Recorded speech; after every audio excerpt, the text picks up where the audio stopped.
acknowledging that among the candidates, Mr. Duterte Pacheco of Portugal possesses the relevant experience, having held various positions within the IPU structure as follows. 1, head of the national delegation to the IPU since 2016. 2, chairperson of the 12+ geopolitical group since 2017. 3, member of the IPU Standing Committee on Peace and International Security as Vice President 2014 to 2016. 4, internal auditor for the IPU in 2007, 2011, 2013, and 2015. And 5, member of the Portuguese delegation to the IPU since April 2002.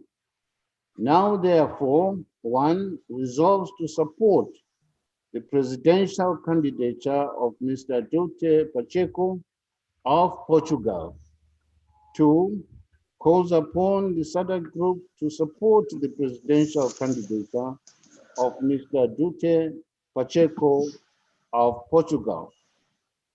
3, resolves that the decision be communicated to Mr. Abubakar Hassan Fulata, President of the Africa Geopolitical Group. I so move, Madam President.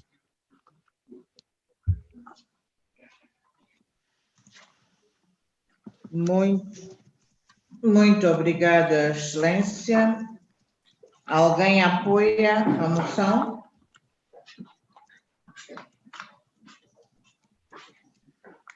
Yes, ma'am. South Africa. May I proceed, please?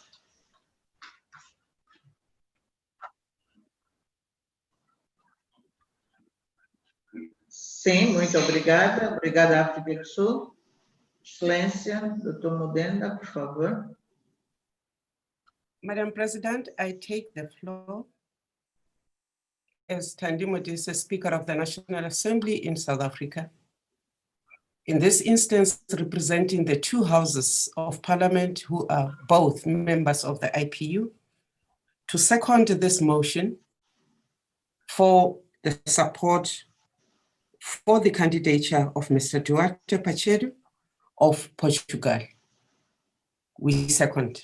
Thank you, ma'am.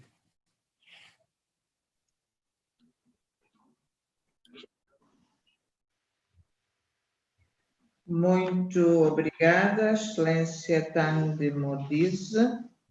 Convido agora a Sua Excelência o Presidente Mudenda a apresentar a moção.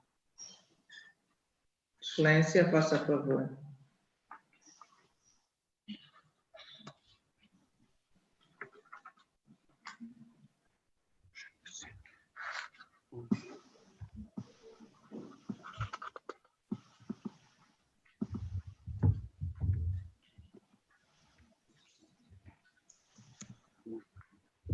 Thank you, Madam President. Having explained in detail the motion, I want to thank South Africa for supporting the motion, and I so move that the motion be tabled for a discussion, if any. Thank you.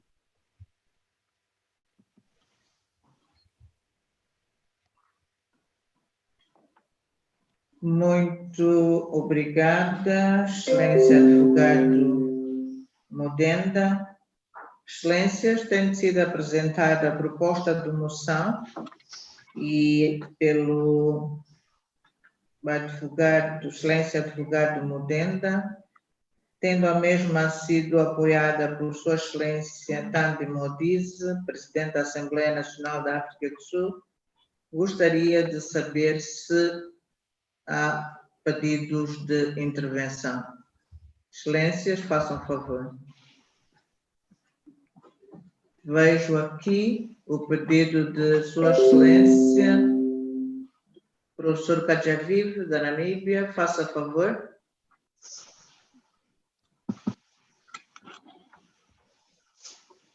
Thank you very much, Madam President. This is not, my intervention is not actually to debate, but I speak on behalf of the Namibian Parliament, and I warmly welcome this motion, the mover and the supporter, and simply to underscore the Namibian Parliament's own support for this motion. Thank you very much.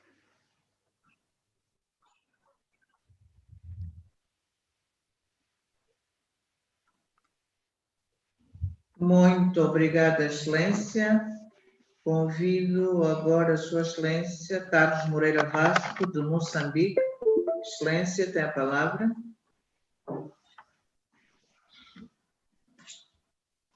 Obrigado, Senhora Presidente do Fórum Parlamentar da SADC. Com a vossa permissão, passo a apresentar a declaração de Moçambique em apoio à candidatura de Portugal ao cargo de Presidente da União Interparlamentar, que a faço nos seguintes termos.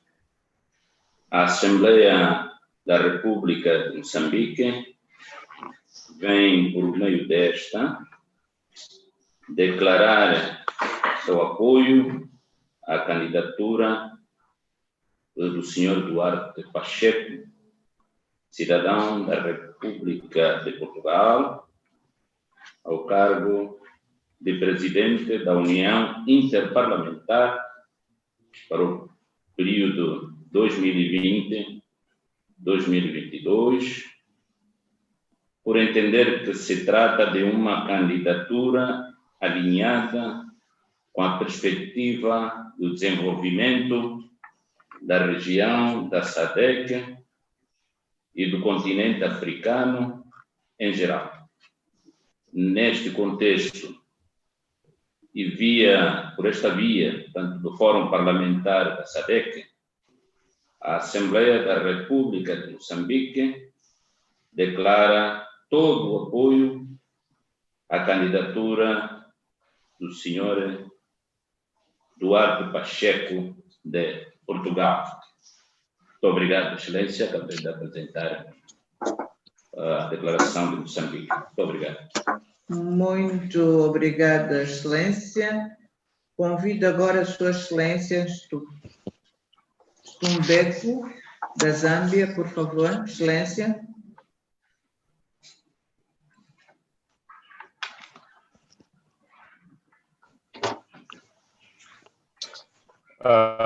Thank you, Madam President. I'm sorry this morning, so you may excuse me for a question. From the movers of the motion, I did not hear their justification for the SADC Parliamentary Forum to support this candidate. What is their strategic advantage for the SADC Parliamentary Forum in supporting this candidate? If it was said, because sometimes I have a break in transmission, then I apologize. But if it was not said, then I would be interested to know the strategic advantage of SADC PF in supporting this candidate. I thank you, Madam President.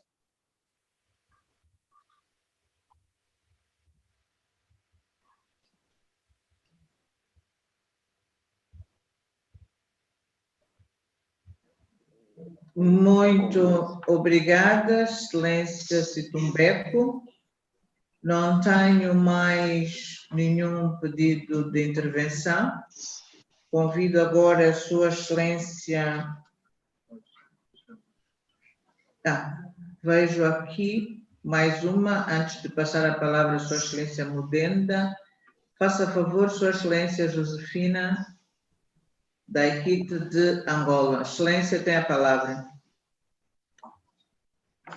Muito obrigada, senhora Presidente do Fórum Parlamentar da SADC, distintos presidentes dos parlamentos e caros colegas. Angola, levantei a mão para apoiar igualmente a moção que acabou de ser apresentada sobre a eleição ou sobre a candidatura do deputado Duarte Pacheco para a eleição à presidência da UIP para o período 2020-2021.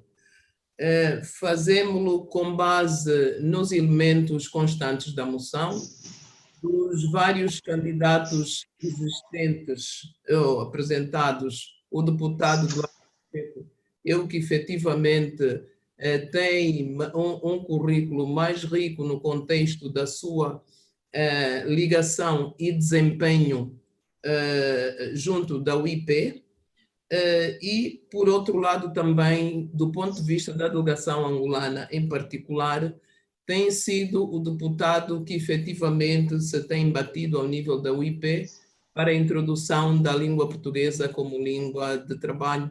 Nós temos a expectativa de que, no rescaldo da sua eleição, o deputado Duarte Pacheco, portanto, poderá efetivamente concluir esse desidrato, mas mais, para além disso, tem sido efetivamente alguém que procura estabelecer as ligações, portanto, uma ligação adequada entre as delegações europeias e as delegações africanas, e particularmente ao nível da CPLP. Portanto, Angola subscreve inteira e calorosamente esta candidatura. Muito obrigada, senhora Presidente. Muito obrigada, Excelência. Convido agora Sua Excelência, Senador Busisiwe Dlamini, de Eswatini. Excelência, faça favor.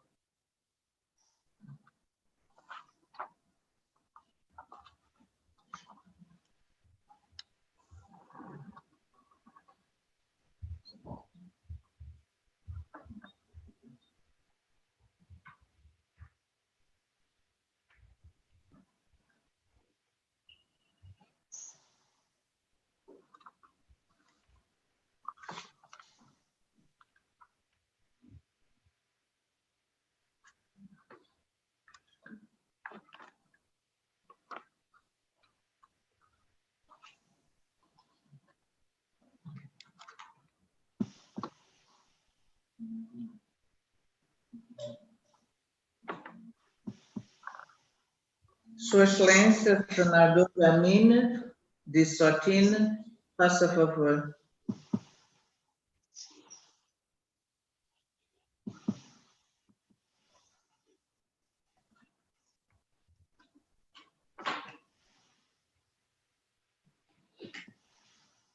Ngicela intervene.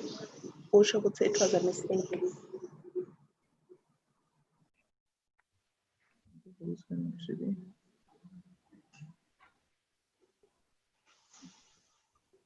Please say something.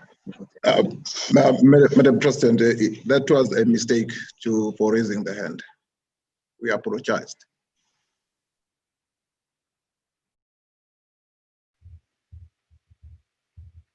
Está certo, Excelência. Convido Sua Excelência Lovanarina do Madagascar para fazer a sua intervenção. Excelência, faça favor. Présidente, de m'avoir donné la parole.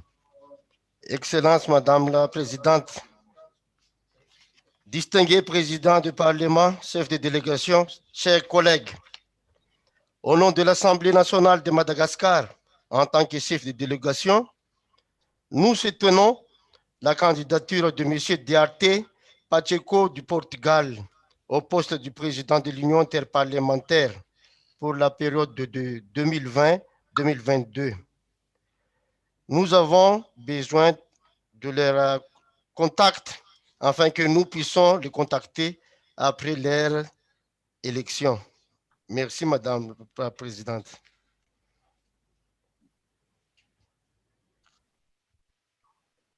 Muito obrigada, Excelência Louvanirina Fierovonava do Madagascar. Não tenho mais nenhum pedido de intervenção.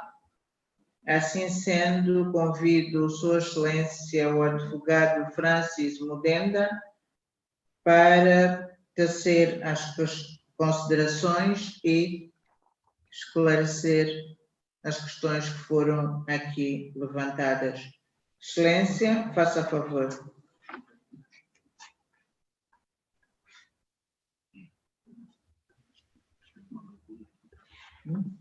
Thank you, Madam President. Desculpem, estou a ter aqui informação de que o senador Isaac de Suatina pretende usar da palavra. Excelência, faça favor.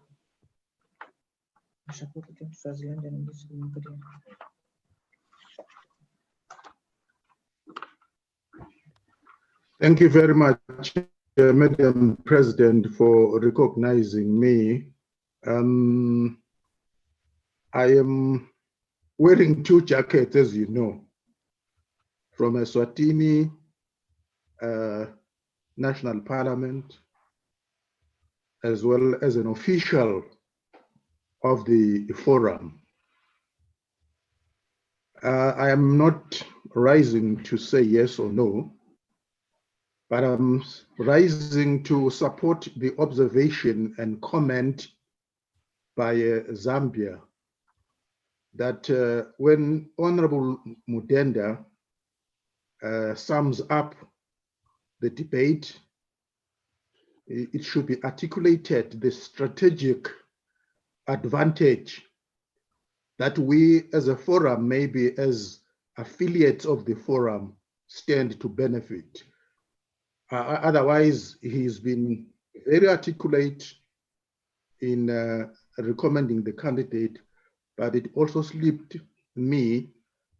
How do we stand to a benefit? We're in Africa, he's in Europe. If we can just clarify that one, basically in line with Zambia's sentiments. I thank you, Chairperson.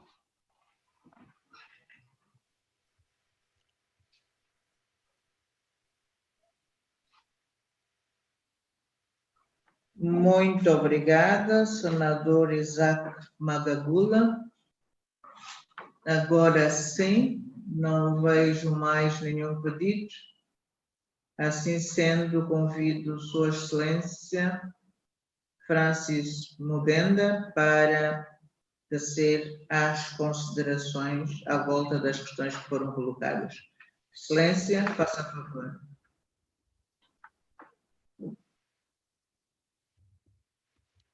Thank you, Madam President. I start by applauding South Africa for seconding the motion, and Namibia for supporting the motion as well wholeheartedly, and Mozambique for indicating the appropriateness of the candidature of Mr. Pacheco, as well as the sentiments expressed in support by Angola that Mr. Pacheco has a rich curriculum which should enable him to lead IPU to greater heights. And that we in SADC PF stand to benefit from his leadership. On the issue raised by Zambia and Eswatini. When we accepted the outgoing president of the IPU, Gabrera, we did not look at what we would benefit at the SADC PF, let alone when she addressed us in South Africa, when we met as speakers at PAP, we looked at the candidates and the potential. In this case, we felt that she was a young lady representing young parliamentarians, very passionate in terms of driving inclusivity in the affairs of PAP. And we supported her nomination, and she succeeded. What we look at is not what we should gain as SADC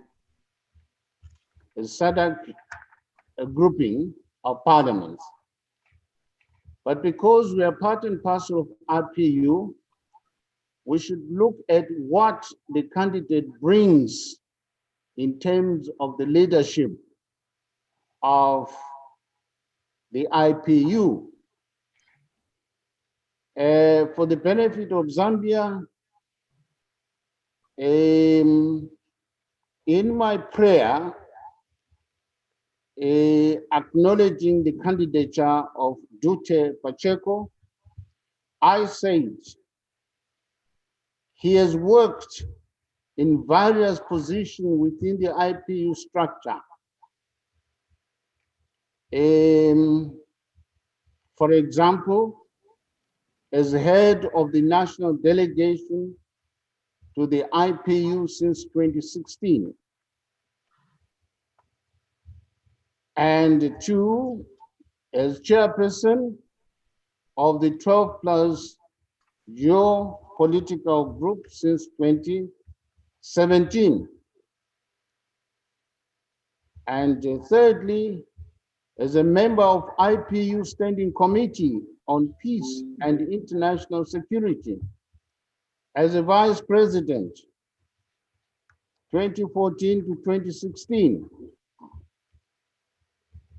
And perhaps more importantly, as an internal auditor for the IPU, and the internal auditor of the IPU is selected by the governing council of the IPU, among many other people. And the fact that he was an internal auditor striving to improve the corporate governance of IPU, not only once, but in 2007.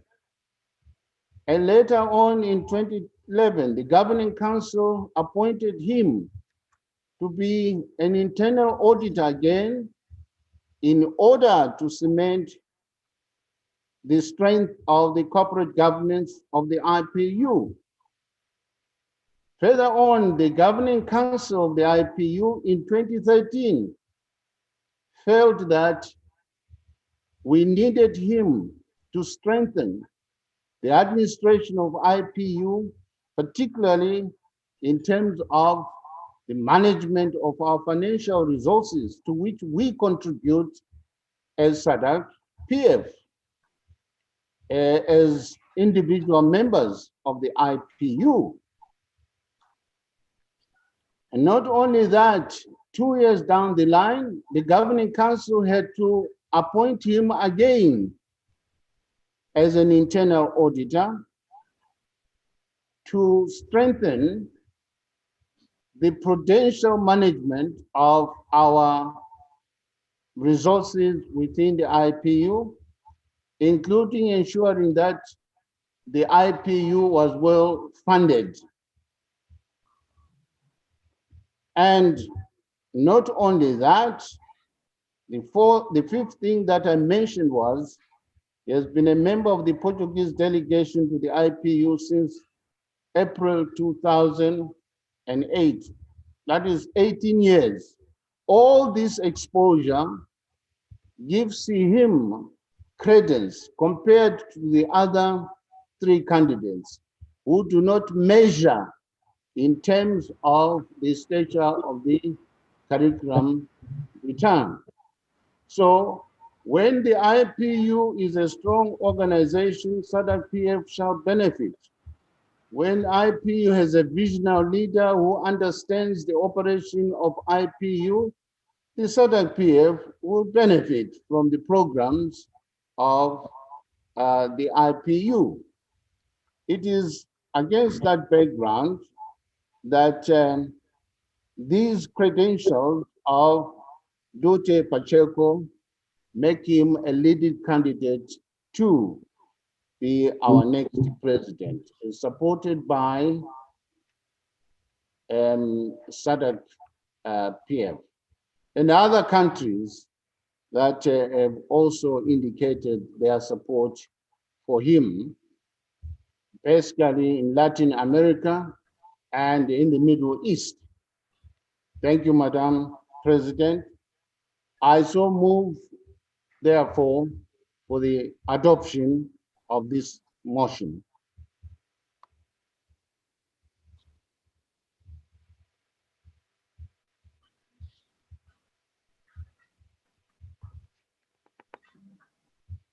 Muito obrigada, Excelência Advogado Modenda. Feitos os esclarecimentos por Sua Excelência o Advogado Modenda, gostaria de saber se o Excelência Doutor Situmbeco e o Senador Isaac Magagula gostariam de fazer algum comentário. Por favor, Excelências.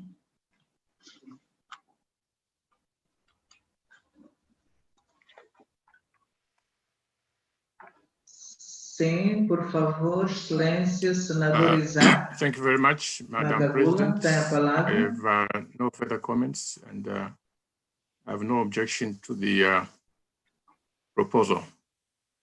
I thank you. Muito obrigada, Excelência. Gostaríamos de saber, Sua Excelência, o Dr. Situmbeco, se tem alguma observação.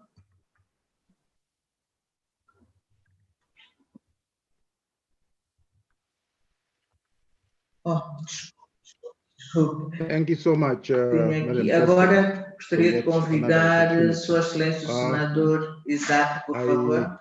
I'm satisfied with the response offered by Honorable Mutenda, the mover of the motion. He's articulated how we stand to benefit, because that is crucial. It will always remain so. If we stand to benefit like the way he has ably articulated, I accordingly associate myself with his candidature. Thank you.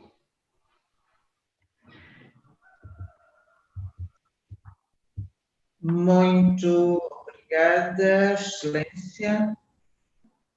Feitas as devidas considerações, coloco diante de Vossas Excelências o pedido de que a moção sobre a questão de urgência e da importância regional relativa ao apoio à candidatura de Sua Excelência Duarte Pacheco de Portugal ao cargo de Presidente da União Interparlamentar para o período 2020-2022 seja adotada.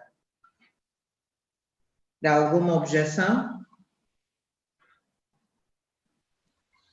Muito obrigada.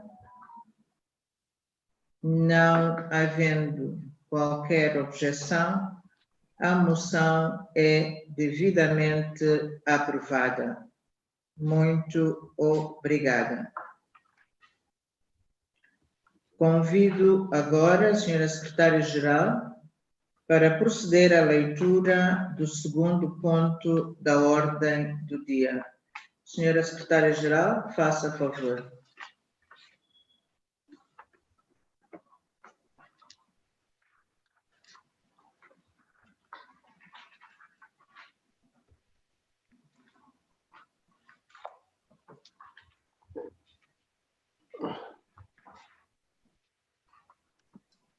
Thank you, Honorable President.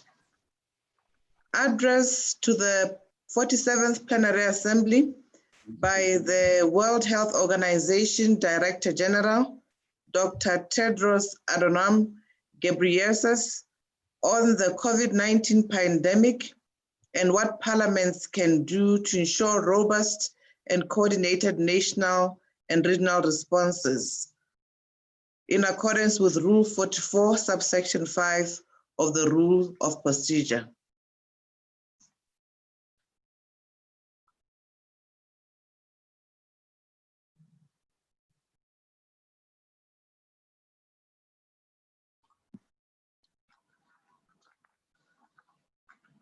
Muito obrigada, senhora secretária-geral. Ilustres deputados, nos termos do número 5 do artigo 44, que prevê que o presidente da Assembleia Plenária pode convidar observadores a discursarem na Assembleia Plenária, tive a honra de convidar o diretor-geral da OMS, Dr. Tedros Adhanom, para discursar na 47ª sessão virtual da Assembleia Plenária sobre a pandemia da Covid-19, em especial sobre o que os parlamentos podem fazer para garantirem respostas robustas e coordenadas a nível nacional e regional. Na sequência do convite interessado, o diretor-geral da OMS enviou uma mensagem pré-gravada para ser apresentada à Assembleia Plenária, uma vez que ele não estaria disponível para estar conosco neste momento, devido a outros compromissos inadiáveis relacionados com a pandemia. Assim, solicito ao secretariado para facilitar a apresentação da mensagem. Façam favor.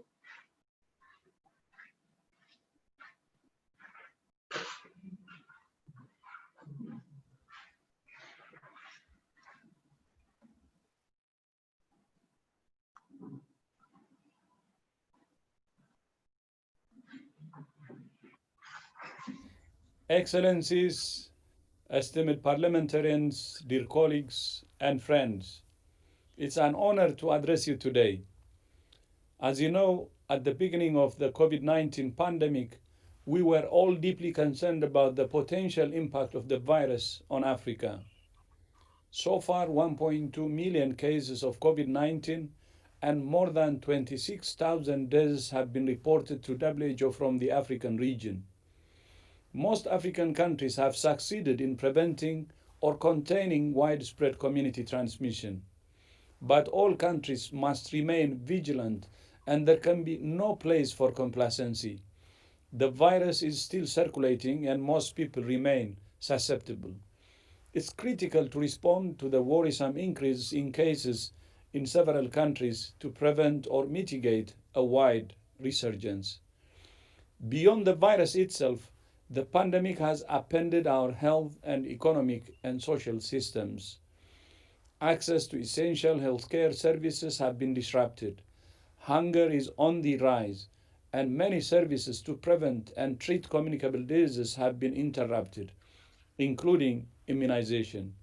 Many countries in Africa can take pride in the fact that they have improved their capacity to prevent, detect, and respond to emerging diseases and public health emergencies. However, considerable gaps remain. Racial and social inequalities, weak governance, and the politicization of public health, all of this put people at risk. The health crisis is a profound test of the bounds of trust between communities and their leaders.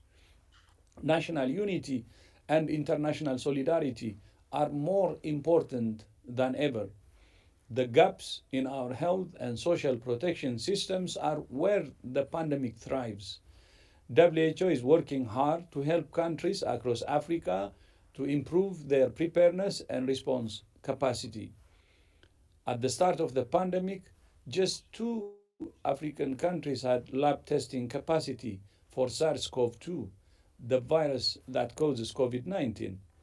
By the end of February, 32 countries had testing capacity, and now all countries in the Africa region are covered.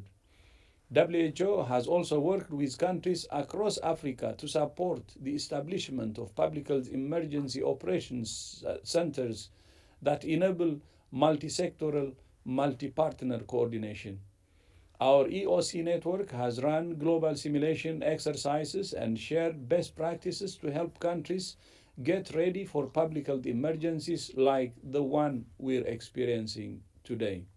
In all this, we have worked very closely with Africa CDC. Through the Access to COVID-19 Tools Accelerator, we're working with partners around the globe to provide equitable access to the COVID-19 medicines and vaccines as they are developed. So far, the ACT Accelerator has secured 120 million rapid diagnostic tests for lower income countries and supplies of dexamethasone for up to 4.5 million patients. WHO commends the SADC platform for its leadership on health and for the COVID-19 response in particular. We strongly believe in the importance of working with parliaments. WHO is committed to strengthening our collaboration with other critical partners in the region, such as African Union, the Africa CDC, and the Pan-African Parliament. In 2019, the Interparliamentary Union adopted a global resolution on universal health coverage, and we call on all parliaments to take action to make it a reality in your own countries. Strong health systems are the best defense against every health emergency. I will leave you with 3 requests. First, political leadership must be united across partisan lines and between countries. We're all in this together. As parliamentarians, you have a critical role to play in demonstrating the solidarity that's needed so badly to defeat this virus. Second, equity must be our guiding principle. Treatments and vaccines must be distributed equitably and go to the populations that need them the most.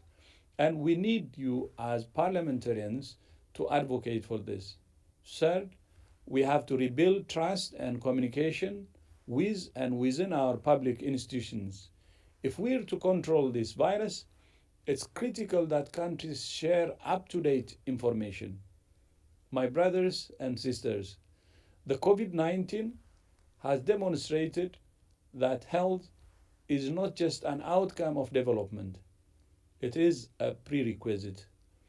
When we promote and protect health, we promote and protect jobs, businesses, economies, education, gender equality, peace, sustainability, and more. By working together in solidarity, we can not only end the pandemic, but build the healthier, safer, fairer Africa we all want. I thank you.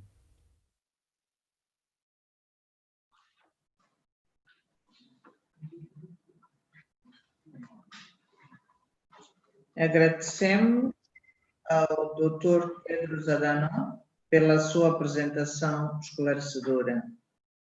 Em nome da Assembleia Plenária do Fórum Parlamentar da SADC, gostaria de felicitar a OMS pelo excelente trabalho que tem vindo a realizar para o combate à pandemia e os esforços para se encontrar uma vacina.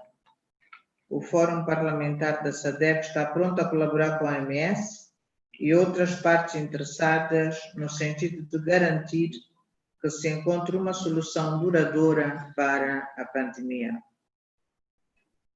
Convido agora a senhora secretária-geral para proceder à leitura do terceiro ponto da ordem do dia.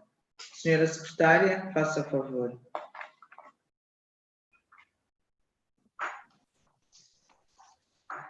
Thank you, Honorable President. Statements by heads of delegation on experiences and lessons from national parliaments on strengthening accountability during a pandemic. The case of COVID-19 in accordance with Rule 45 of the Rules of Procedure.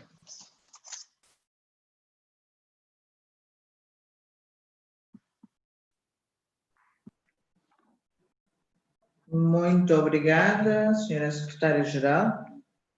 Nos termos do artigo 45º do regimento, que passo a citar, o presidente pode permitir um ou uma presidente do Parlamento ou a uma chefe de delegação de um Parlamento membro que deseje fazer uma intervenção sobre questões importantes para o Fórum.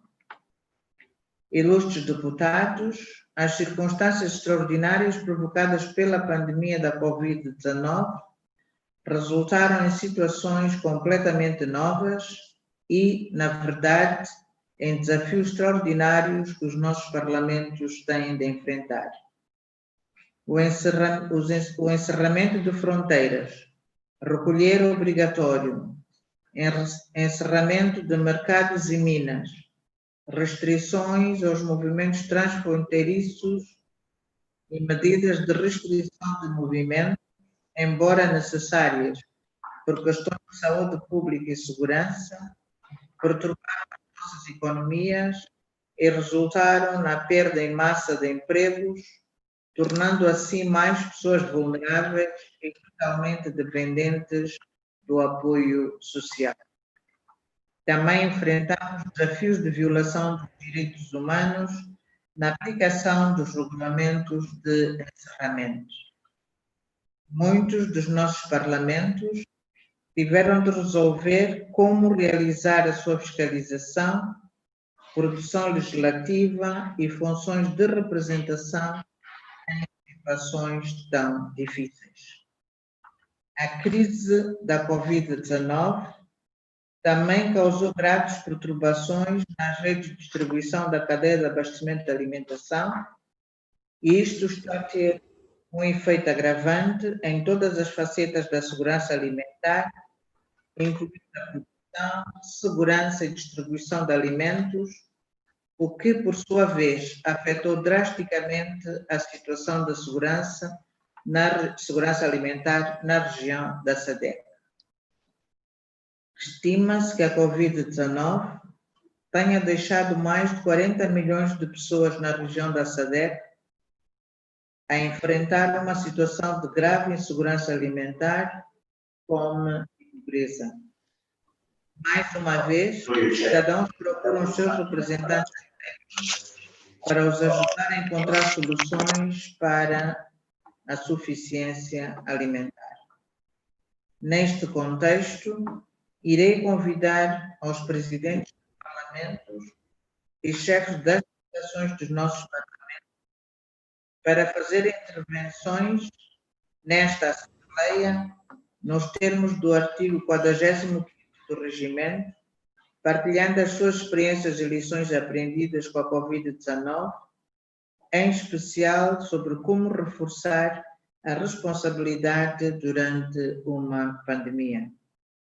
Cada presidente de parlamento ou chefe de delegação terá um máximo de 10 minutos para partilhar as experiências e lições de seu parlamento aprendidas para o benefício de todos os nossos parlamentos. Iremos seguir a ordem, assim, para fazer intervenções, convido a delegação angolana para fazer a sua intervenção. Excelência, faça favor.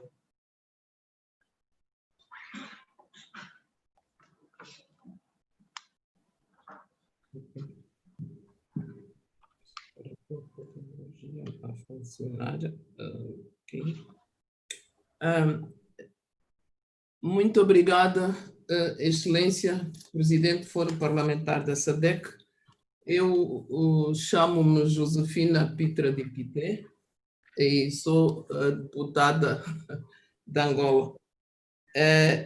Excelências, Presidentes dos Parlamentos Nacionais, excelentíssimos senhores senadores e deputados, digna Senhora Secretária-Geral do Fórum Parlamentar da SADC, minhas senhoras e meus senhores, gostaria antes de mais de saudar a alta direção do Fórum Parlamentar da SADC por ter interpretado corretamente os sinais dos tempos e por isso ter elegido como lema desta 47ª Assembleia Plenária a responsabilidade dos parlamentos em tempo de Covid.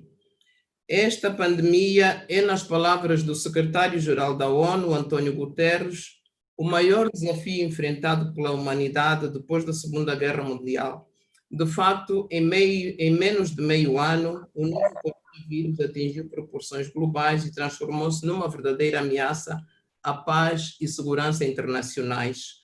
Hoje já não interessa tanto por onde foi que surgiu o vírus. O que é importante é que haja unidade de ação e uma frente global na prevenção e combate deste inimigo invisível e letal que já ceifou a vida de mais de 1 milhão de pessoas em todo o mundo. Excelências, a pandemia da Covid-19 veio demonstrar o alto grau de interligação de todos os países do mundo, apesar da diversidade geográfica, política, social, econômica e cultural. Está provado que a humanidade tem desafios que transcendem as fronteiras nacionais perante os quais o multilateralismo revela ser a estratégia de atuação mais sustentável. A pandemia da Covid-19 só conhece seres humanos, ela não nos divide entre governantes e governados, entre países do norte e do sul, entre primeiro mundo e terceiro mundo. Ela recorda-nos a nossa filosofia africana Ubuntu. Somos uma espécie humana e temos de enfrentar juntos os desafios, sejam eles doenças transnacionais, terrorismo, aquecimento global e, por que não, a pobreza que também afeta os nossos países. Excelências, Angola conta atualmente com 21 óbitos no contexto da Covid-19, tendo registrado a 21 de março de 2020 os primeiros 2 casos positivos desta pandemia. Na sequência disso, aos 26 de março de 2020, o Presidente da República, consultado da Assembleia Nacional, decretou estado de emergência, facto que aconteceu pela primeira vez na história do país. Saliente-se que mesmo durante o período da guerra que devastou o país, nunca o Executivo teve que chegar ao ponto desta extrema medida. Neste sentido, não posso deixar de reconhecer a rápida atuação do Executivo ao decretar o estado de emergência, o que contribuiu significativamente para que se reduzisse a expansão da Covid inicialmente em todo o território. É, pois, importante realçar a união de todas as forças políticas representadas na Assembleia Nacional, que em face da pandemia e dos problemas de saúde pública a ela associados, deram o seu acordo à instituição do regime de exceção. Quero, por isso, a partir desta tribuna, saudar os angolanos que em tempos difíceis souberam interpretar que a vida humana está acima de quaisquer dividendos políticos que se possa obter. A Covid-19, entretanto, representa um pesado fardo para a economia dos nossos países e Angola não foge à regra. A economia angolana, que já vinha ressentindo dos efeitos da crise resultante da queda do petróleo da queda do preço do barril de petróleo, teve de desviar parte significativa dos seus parcos recursos para o combate à Covid-19. Com efeito, os parlamentares angolanos não mediram esforços no cumprimento da sua responsabilidade de legislar e fiscalizar a ação do Executivo. Assim foram, entre outras iniciativas, aprovadas a proposta de revisão do Orçamento Geral do Estado 2020, a proposta de isenção do pagamento de impostos sobre o valor acrescentado, IVA, e dos direitos aduaneiros para mercadorias importadas para fim de ajuda humanitária e as medidas de alívio aos efeitos econômicos e financeiros negativos provocados pela Covid-19. Excelências, para continuar, não posso deixar de concluir sem falar nas medidas internas adotadas pela Assembleia Nacional para assegurar o funcionamento neste contexto da pandemia. Assim sendo, no dia 26 de março, Sua Excelência Presidente da Assembleia Nacional criou a Comissão de Gestão de Implementação de Medidas inerentes ao combate à situação de estado de emergência e da prevenção da pandemia na Assembleia Nacional. Esta comissão de composição multipartidária aprovou no dia seguinte à sua criação o plano de contingência para prevenção e gestão do impacto da Covid-19 na Assembleia Nacional. Este plano desdobra-se em 3 eixos centrais, nomeadamente administração parlamentar, atividade legislativa e atividade internacional. No domínio da administração parlamentar, foi adotado um conjunto de medidas de biossegurança destinadas a assegurar a saúde e a integridade de todos os integrantes, de todos os membros da comunidade parlamentar. Para tal, foi estabelecido um sistema de segurança à entrada da Assembleia Nacional, para desinfecção das pessoas e viaturas previamente à entrada, assim como foi definida a desinfestação semanal das instalações da Assembleia Nacional. Foi ainda realizado um teste em massa de todos os membros da comunidade, estando previsto realizar-se novo teste de toda a comunidade parlamentar antes da retoma do ano parlamentar. Para assegurar o distanciamento social, registrou-se uma redução de 50% da força de trabalho presencial na Assembleia Nacional. Isto levou a que se tivesse de mudar mentalidades para adotar uma nova cultura laboral, o teletrabalho. Este é o desafio que estamos a enfrentar com o recurso ao uso das tecnologias de informação e comunicação.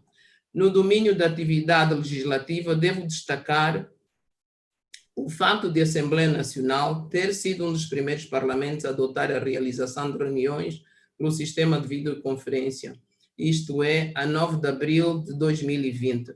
Este exercício foi facilitado, naturalmente, pelo facto de que, muito antes da pandemia, o nosso Parlamento já tem implementado um plano informático assente na desmaterialização dos processos cujo objetivo é a redução acentuada do uso de papel. Nessas condições, tornou-se relativamente mais difícil incorporar incorporar as videoconferências realizadas via Zoom no processo legislativo realizado nas comissões e no plenário. Estas reuniões realizam-se num sistema híbrido, sendo que alguns deputados participam a partir da sede do Parlamento, outros a partir dos gabinetes locais, que são as suas constituências, e outros ainda a partir das suas residências.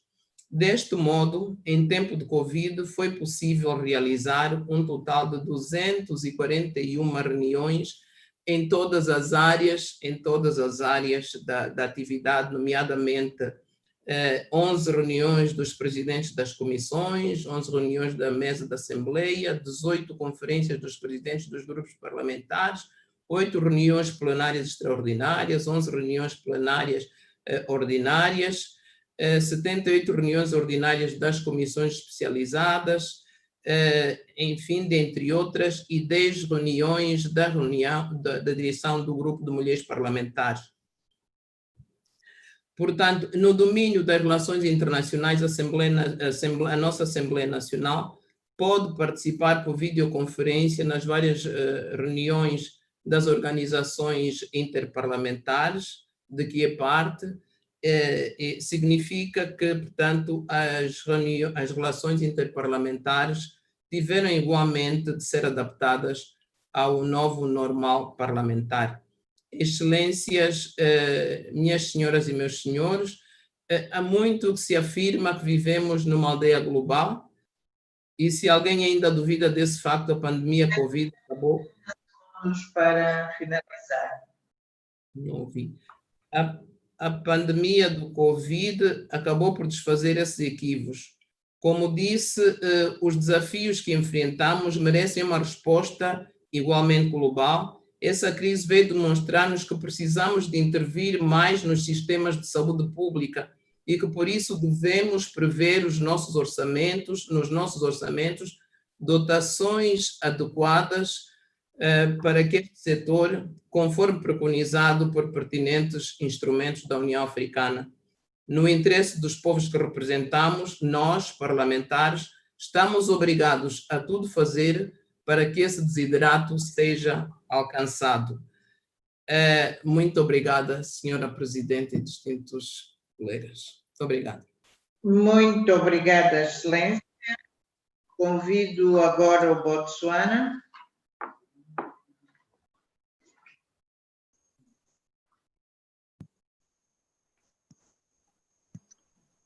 Good morning, honorable colleagues.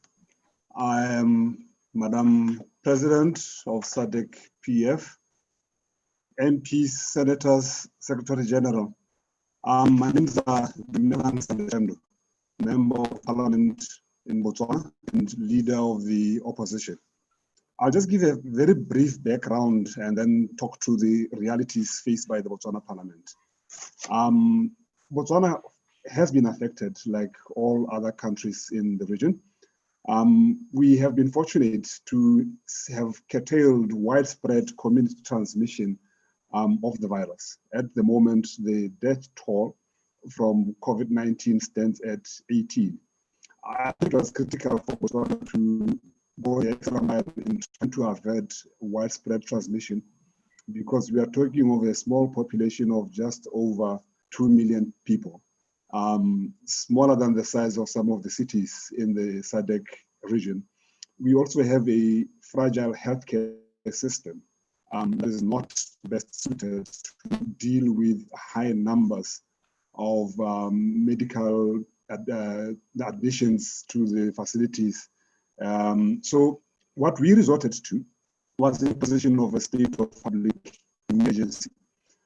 There's 3 major years. It allowed for formation of emergency laws, even though it held some of the basic freedoms and rights. It allowed for lockdowns, national lockdown initially, and it also had regional lockdowns.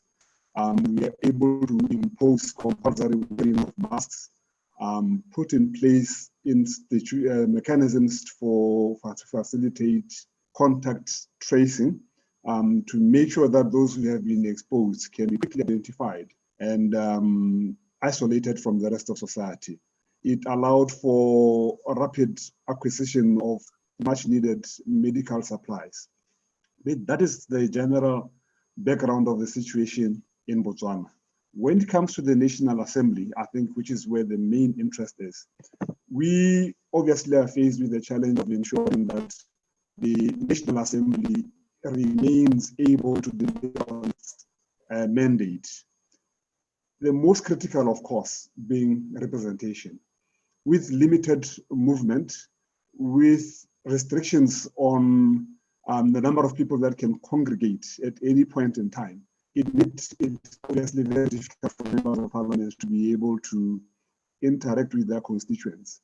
And we have seen members becoming much more active in the use of technology, in the use of social media, to reach out to their constituents and make sure that they are able to continue representing their interests in the National Assembly. The other critical thing for Botswana and no doubt other countries is the oversight function of Parliament. Like I said, we're under a state of public emergency. This gives the executive greater powers. It gives the executive an opportunity to operate with less accountability. It allows for a departure from established practices that are geared at ensuring that we are not victims of corrupt activities. Fortunately, the parliamentary committees have been able to continue business as usual. And this is very, very critical because we need to refine more the effectiveness of the committees as a body that provides oversight over the executive. MPs have also been active in putting forward questions in Parliament, questions to the executive, to ministers, to the vice president on issues surrounding COVID-19 expenditures.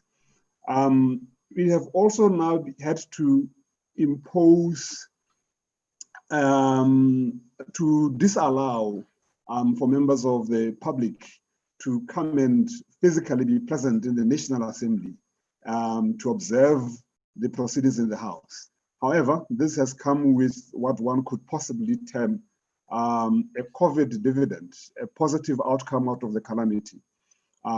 Previously, Botswana Parliament was not broadcast live. It now is. It's live over the national television. It's live on the national radio station, even on social media. So the outreach. Now, some Botswana citizens out in diaspora, be it UK or the US, are able to now follow debates in the House and are able to assess the impactfulness of their members of Parliament. And finally, I just want to make the point that the strides that we have seemingly made in curtailing the widespread of the virus has had to come with a difficult decision of compromising on economic activity.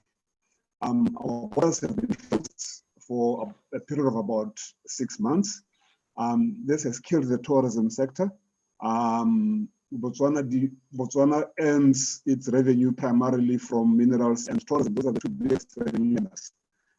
The sale of diamonds has been difficult, and tourism, like I say, is essentially on its knees. So somehow a decision needs, or a balance needs to be struck between protecting lives and protecting the economy.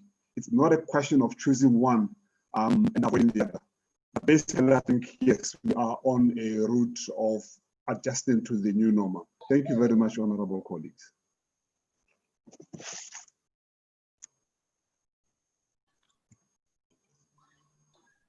Muito obrigada, Excelência.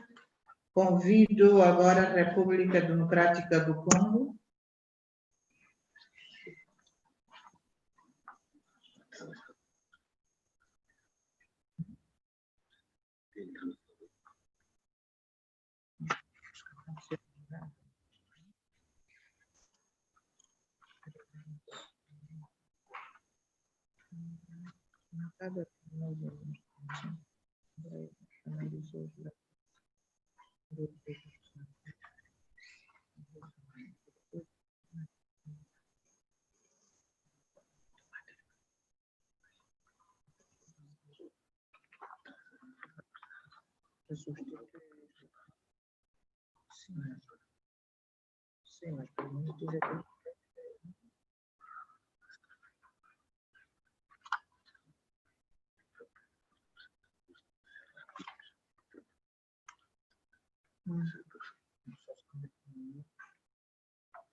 Sim, República Democrática do Congo.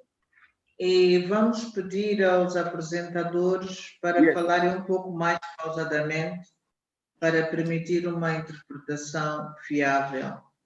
Sorry. República Democrática do Congo, por favor. Yeah, I'm here. Oui, bonjour. Bonjour. Can you hear me? Can you hear me?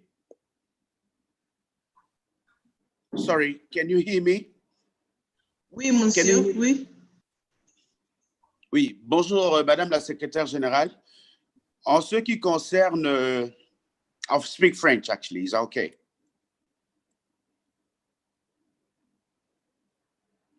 Okay. En ce qui concerne la République démocratique du Congo, la République démocratique du Congo, comme beaucoup de pays, après que la pandémie a été observée en Europe, le président de la République avait décidé de fermer toutes les frontières. Les frontières avaient été fermées et le gouvernement, par le ministère de la Santé publique, avait décidé des mesures barrières. Ces mesures étaient la distanciation sociale, la grande ville de la capitale de Kinshasa, qui est la ville de Gombe, a été interdite au public pendant presque 2 mois. Et le Parlement avait joué un rôle parce que c'était le Parlement, rien ne pouvait se faire sans passer par le Parlement. C'est la raison pour laquelle le Parlement jouait un rôle très important. Ceci dit, lors du Parlement, on ne pouvait pas dépasser 60 députés dans la salle de congrès. La deuxième chose, on a instauré un système de tests volontaires de la COVID. Tous ceux qui étaient atteints de la COVID, ou alors tous ceux qui avaient des suspicions qui avaient un problème au niveau de la COVID, eh bien, ils se faisaient tester. Interdiction aussi pour les vols internationaux, interdiction pour les vols nationaux, distanciation sociale et aussi le port de masque qui était tout à fait obligatoire. Même au niveau du Conseil des ministres, quand il y avait des rencontres avec le Conseil des ministres, les conseils de ministres se faisaient toujours par vidéoconférence, comme ça se fait actuellement au niveau de la SADC, comme nous sommes en train de le faire actuellement. Et il y a des études qui sont faites, qu'on a découvert qu'il est possible de pouvoir contrôler la pandémie. Actuellement, nous avons moins de décès, mais nous avons beaucoup de personnes qui sont guéries. Ça, c'est l'expérience que la RDC a actuellement. Les frontières ont été réouvertes, je pense que c'était vers le 15 août, si je ne me trompe pas. Mais avant de voyager, on doit s'assurer que celui qui quitte Kinshasa pour n'importe quel pays du monde doit avoir fait son test de la COVID. Si le test est révélé positif, on ne peut pas voyager, on ne peut pas prendre l'avion. Donc, je dirais actuellement que la situation de la pandémie COVID est bien contrôlée en République démocratique du Congo. Le président prend la mesure du danger, le gouvernement prend aussi la mesure du danger, le Parlement prend la mesure du danger. Voilà ce qui s'est passé ou ce qui continue de se passer actuellement en RDC. Merci.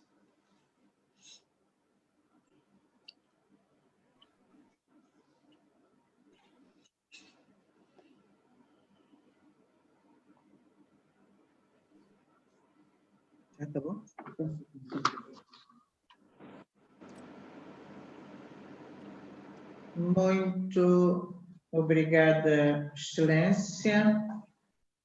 Convido agora Eswatini, por favor.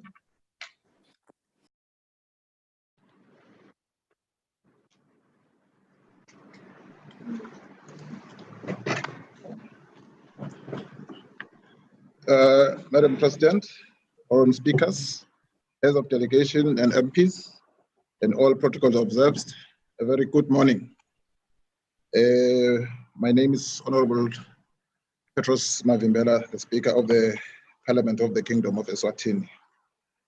The role of parliaments in strengthening accountability during the pandemic, the case of COVID-19.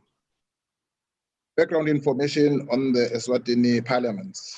The COVID-19 pandemic has resulted in unprecedented disruption in all phases of life across sectors in the world, with countries battling to put in place measures to ensure public health and safety and minimize the impact on the economy. Lockdowns, curfews, movements, restriction measures, restriction on cross-border movements, and closure of markets and mines became the order of the day across the globe. Parliaments, including the Parliament of Eswatini, have not been spared either as they are too had to deal with numerous social, economic, mental, critical budgetary challenges in relation to the execution of their mandate. The impact of COVID-19 has also led to further reflections on the existence of our institution and compelled the Eswatini to re-engineer its thinking around innovative work processes, revamped priorities, and a modeled national economy. Parliament of Eswatini has been expected to grow and evolve by developing adaptive solutions to safeguard operations and at the same time provide the citizenry with the additional support that is necessary to counteract COVID-19 related impact. Let us look at the country-specific statistics. Eswatini has confirmed 5,660 cases of COVID-19.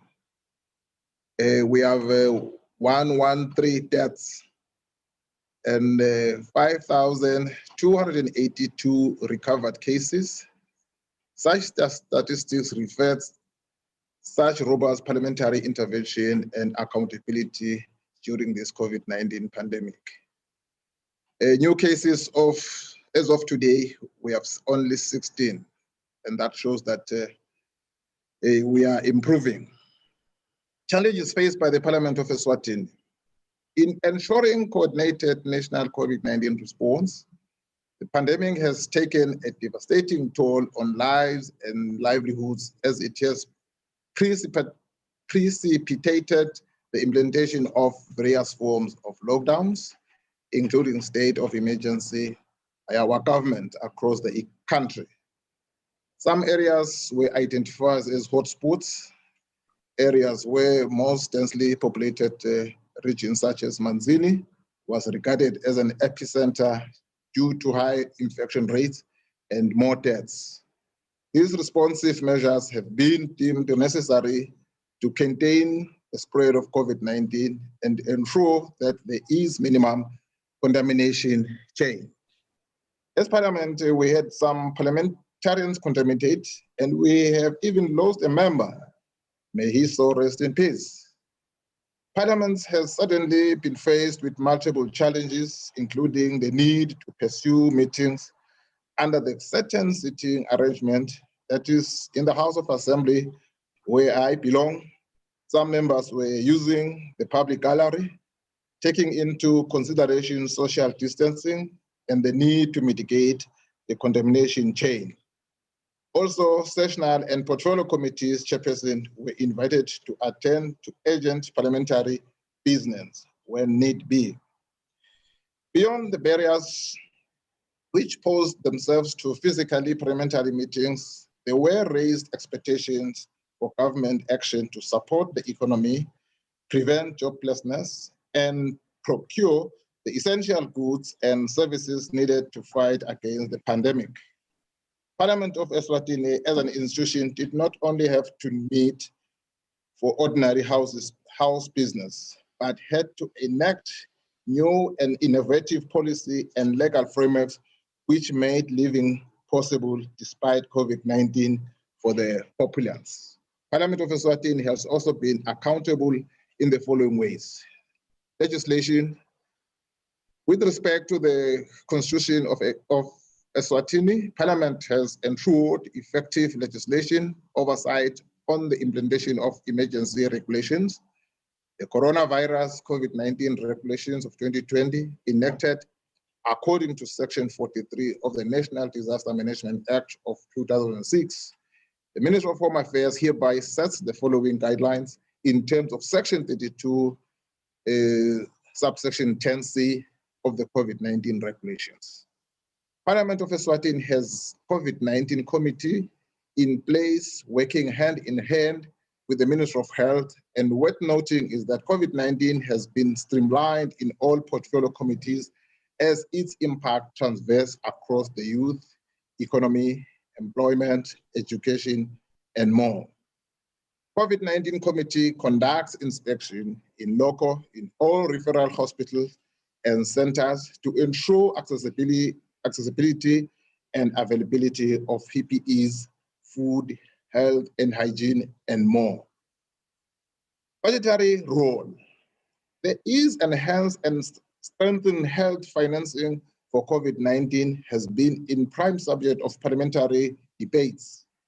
Parliament ensures effective and coordinated response to COVID-19 by government ministries and National Disaster Management Agency in a transparent and accountable manner for sustained universal health coverage and fulfill sustainable development goals number 3, relating to health and well-being for all, a constitutional mandate of health for all in the Eswatini Kingdom. Eswatini has committed 420 million rand on COVID-19 response. More than 75,000 households have received food parcels to date. Oversight and representative provision of the following in constituency level: food parcels, nominal allowance, blankets, masks, capacity development initiatives through radio and television programs, school-going kids, online learning, radio and TV lessons, print media lessons provision has been done.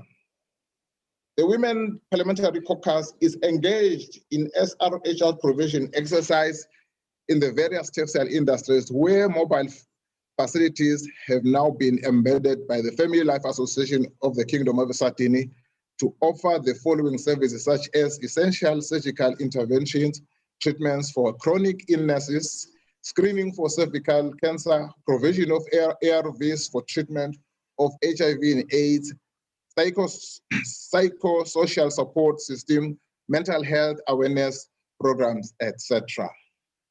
There is also deployment, recruiting and recalling of medical staff to fight the COVID-19 pandemic to ensure that there are no lapses in delivery of essential health services care in the country. Parliament has ensured that there is a robust and coordinated response to COVID-19 by all the stakeholders, including between and among the arms of the state. There are roadblocks between cities where temperatures and screening are conducted. In a vehicle is carrying more, if a vehicle is carrying more than 50% of its allowed capacity, passengers may be asked to disembark.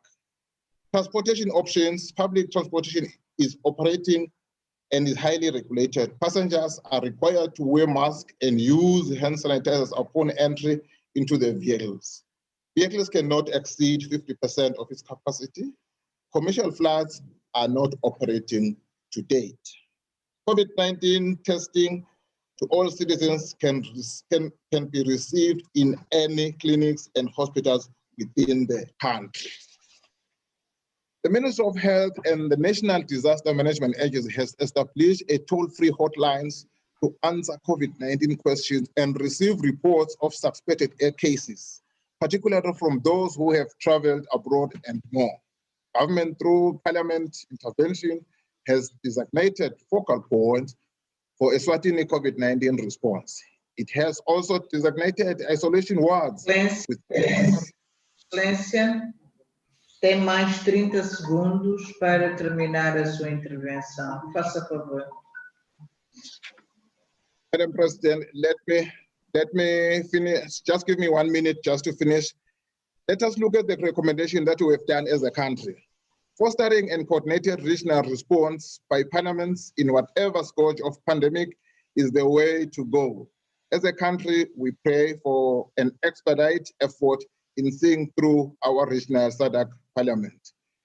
Parliament of Eswatini is ensuring that there is no collapse of the public health system in the treatment of other illnesses due to the consequences of COVID-19 pandemic. Madam President, I thank you very much.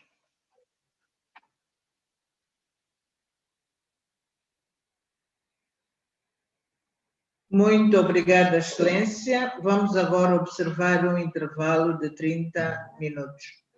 Voltaremos quando forem 11h30. Até já.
male gemsbok horns are perfectly straight. Females have a slight rearward curve. At around 10 years of age, the male giraffe spots darken as he matures into a bull. Apart from acting as a camouflage, each color patch on a giraffe's skin acts as a thermal window to release body heat.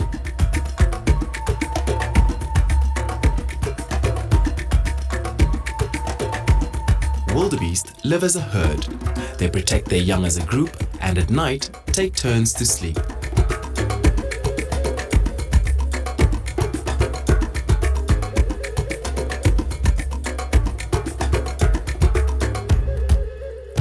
Warthogs take mud baths both to cool down and keep bugs off their skin.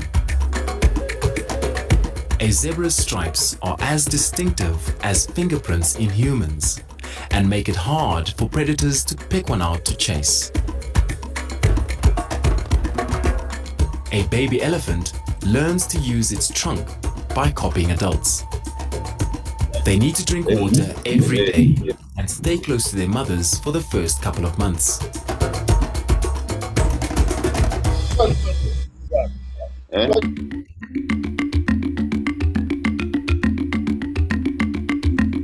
The best time to dive at Lake Ochikoto is outside the rainy season, when the visibility is... Apart from being the only underwater war museum in the world, the lake is inhabited by the rare species of mouth-breathing fish, the Ochikoto tilapia, believed to originate from Lake Guinas.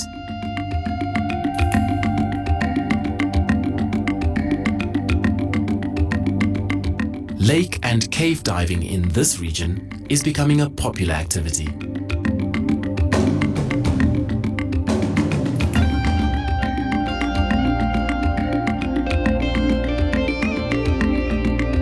A fun and informative way to experience Tsumeb's history is to take a tractor tour with a friendly local guide.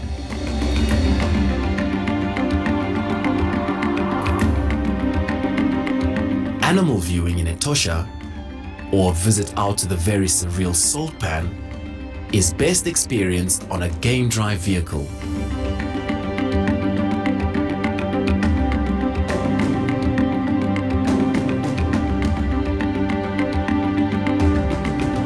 The vast open and flat expanses of this unique pan makes for memorable photographic moments.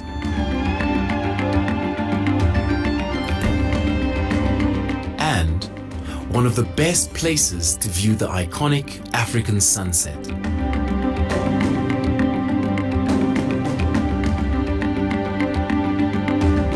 Night game viewing at waterholes is a must to experience the majestic animal kingdom up close and personal.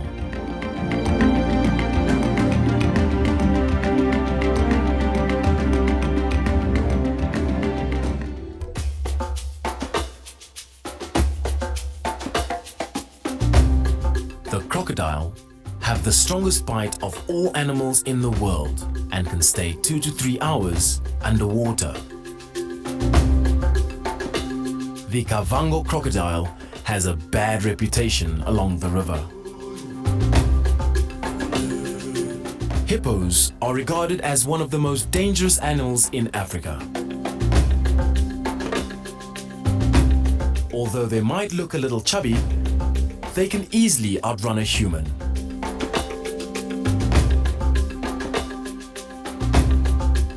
The Mahango Game Reserve covers 244 square kilometers and is characterized by riverine forests, grasses, and wetlands.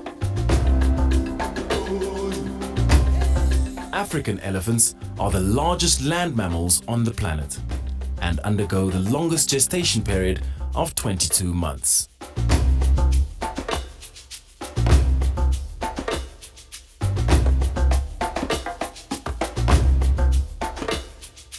The wild and undeveloped Kaudum Game Park was established with conservation in mind rather than financial revenue.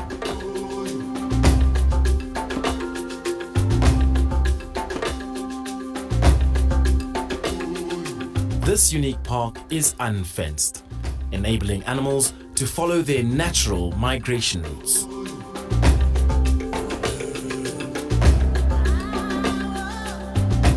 The Buffalo Core area between Mahango and Bwabwata National Park hosts well over 1,000 buffaloes in these wetlands, among other animals.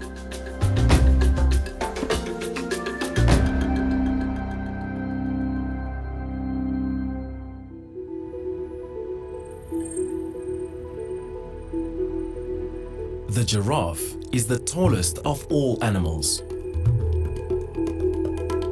It gets its great height not only from its legs, which are around 2 meters long, but also from its neck, which is even longer.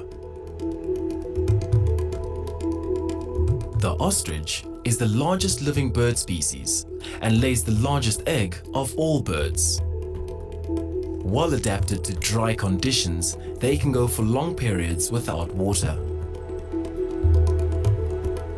Oryx herds number anywhere between 5 and 40 animals. Also known as the gemsbok, it gets enough moisture from its food and therefore does not need to drink that much water. In its effort to conserve moisture, its body temperature can rise to levels that would kill most other animals and can tolerate arid areas which are uninhabitable to most other antelope. The oryx is Namibia's national animal and appears on our coat of arms.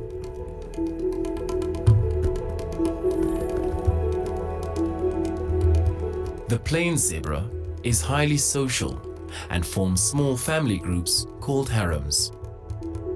Harems consist of a single stallion, several mares, and their recent offspring.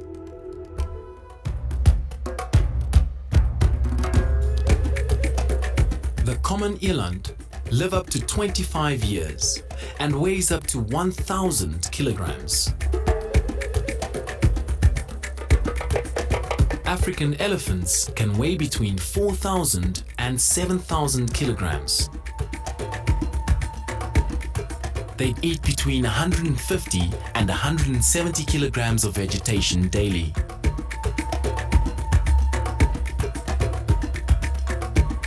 The wild desert-adapted elephants tend to stay near ephemeral rivers, where there's a greater availability of food.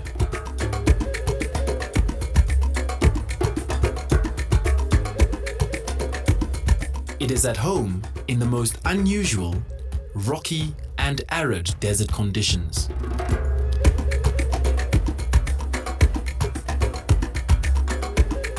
A tortoise lifetime is comparable to that of a human being.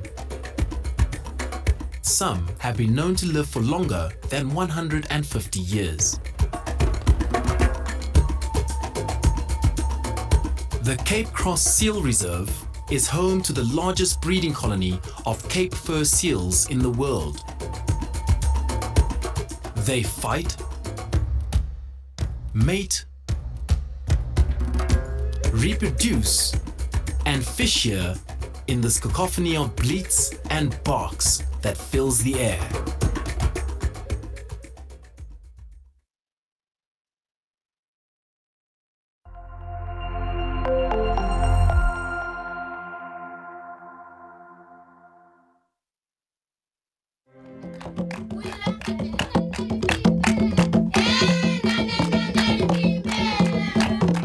The Katrina House Siku Cultural Group was named after its founder and formed to remind Kavango children born in Tsumeb about their Kavango cultures, history and language. The blue hair and smart dresses is a way of enhancing natural beauty, and they sing about the journeys taken by their parents from the Kavango to Tsumeb looking for work. Tomatwip is a Nama word meaning rock or mountain. The dancing is centered around love and bonding and choreographed in such a way that it appears as a game or play of love.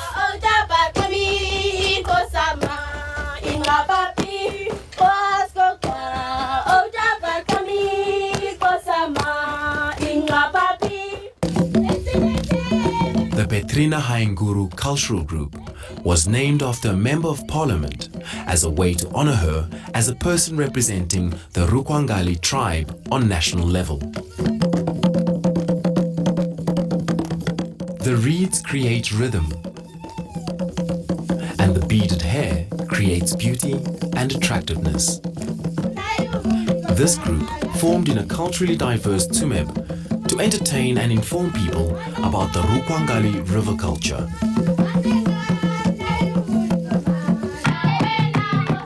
The Levi Mwashekele Cultural Group was named after a resident freedom fighter who passed away after Namibia's independence.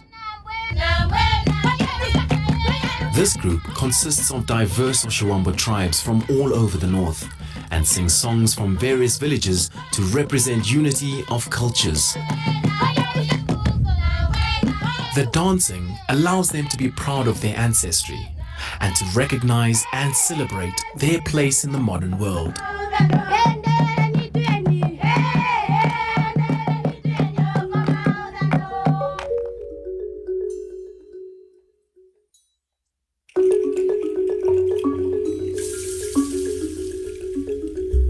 The Onankali Mahangu Papermaking Cooperative is a community-based initiative that uses stalks and leaves of the Mahangu crop mixed with recycled paper to make various paper products.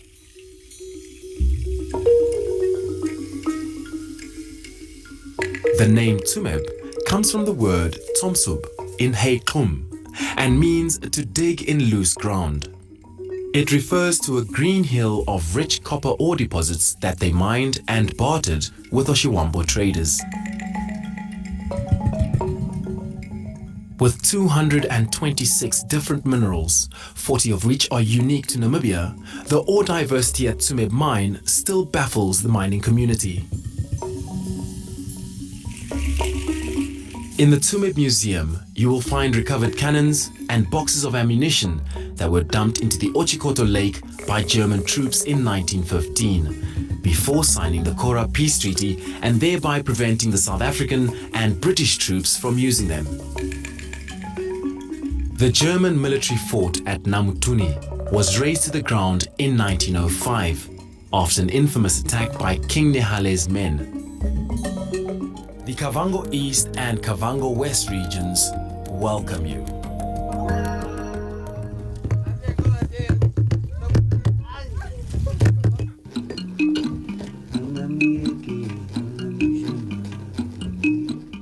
Readmate is the work for the man. Like a man, if you are getting married, you have to make a readmate the first day which you are going to sleep with your wife.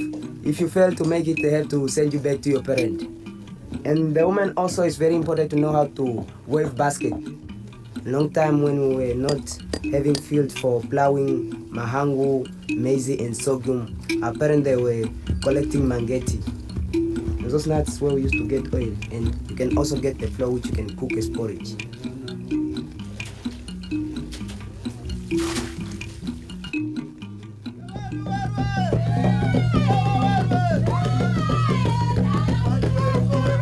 As one of the many cultures visitors can enjoy, the Mbunza Living Museum is just 14 kilometers outside of Rundu.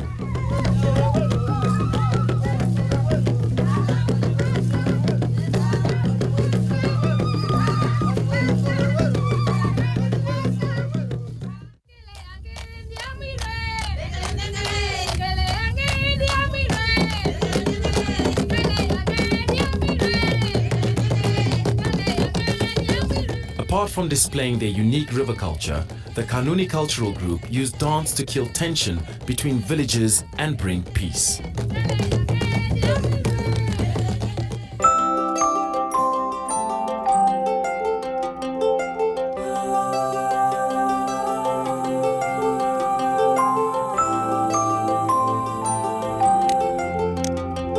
The unique craftsmanship of the Kavango people is well known.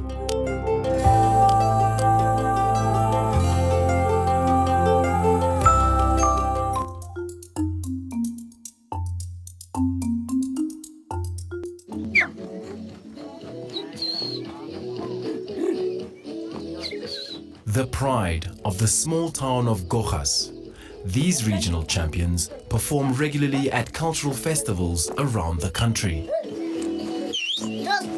The N Muchauna Primary School Cultural Group performs the Namastap dance, where the men symbolically try to woo the women. These learners took the initiative in 2002, after government encouraged the nation to promote cultural and spiritual awareness in the country.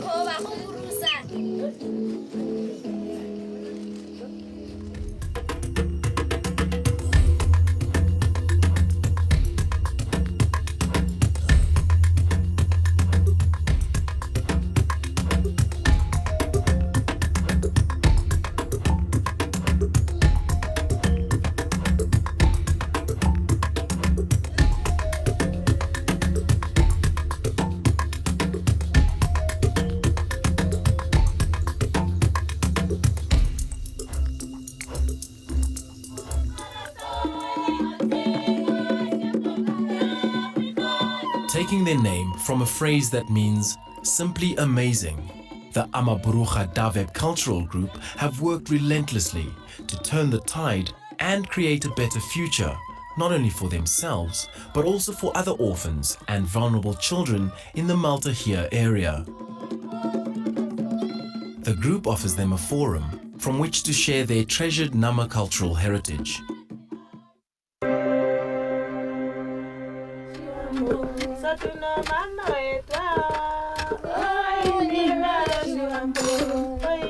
Pounding the mahangu, also known as pearl millet, is an activity visitors can participate in when visiting the Ongula traditional village and lodge.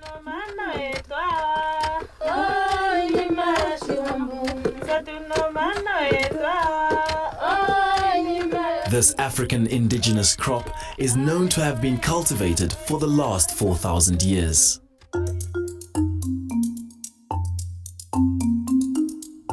The Ovambo are renowned basket makers.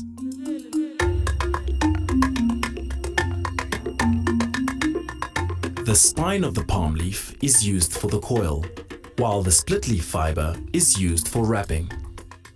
An iron needle is used in making these baskets. Clay pots are made in an underground studio called Onzimboho. During the new moon before sunrise, the clay from dried up oshanas are dug out in complete silence.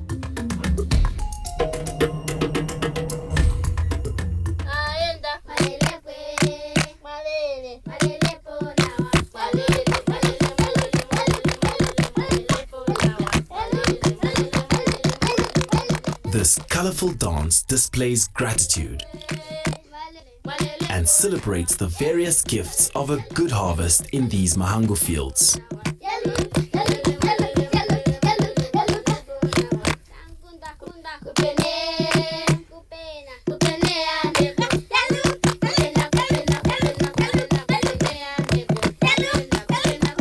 At the end of the day, visitors can retire for a well-deserved rest in the village's beautiful accommodation facilities.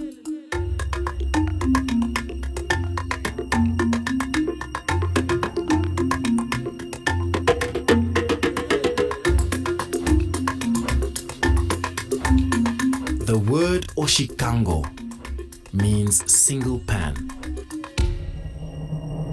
And this border town is the largest town in the Ohangwena region. The diverse backgrounds of the local inhabitants is evident in this economic hub.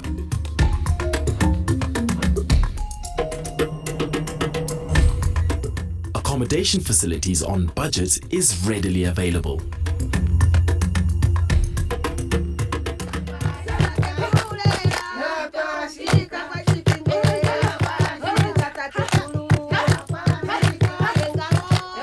The Hakwa-Shika Cultural Group, formed in memory of their well-respected and famous king of Oshapwa village. King Hakwa-Shika had a lot of wives that used to dance for him. The springbok skin cloth, or oikafa, is smeared with cow oil and pinkish dye for protection from bad spirits. Around 100 years ago, Mandume Yandemu Fayo was the last king of the Kwanyama kingdom. In November of 2005, Martha Mwadinomo Christian Nelumbo was appointed the new queen of the Kwanyama dynasty and became the first woman leader to head this traditional authority. Upon finishing his studies in South Africa at Roxdrift Art School, John Mwafangeo returns to Odibo in 1970. Here he taught art at the mission school for 4 years, before leaving for Windhoek. Mwafangeo became internationally known for his wood and lino-cut printing techniques, as well as his choice subject matter covering the apartheid narrative.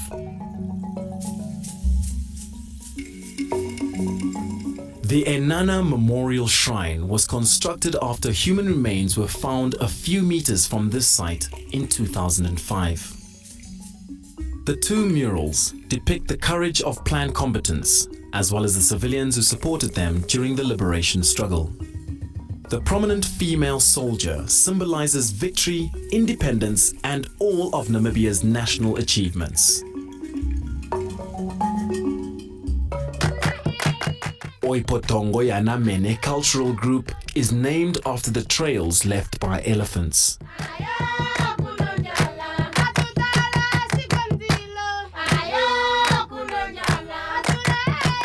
The pink dress, called Ondelela, allows the dancer to dance freely by jumping and stomping their legs, which is a sign of strength. Hats are a sign of wealth and are commonly worn by the father of the bride during wedding ceremonies.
É este?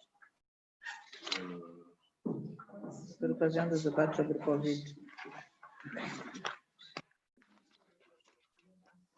Tomaram todas as notas, não? Sim, sim, sim. Estamos a ver.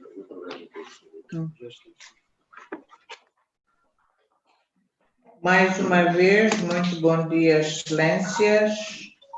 Vamos dar prosseguimento ao nosso trabalho e convido agora a delegação do Lesotho para fazer a sua intervenção.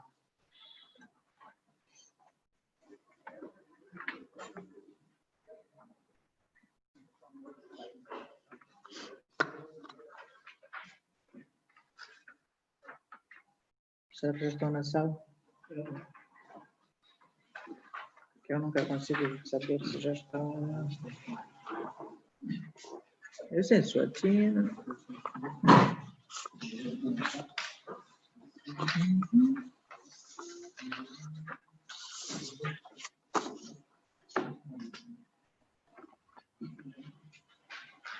Já estão.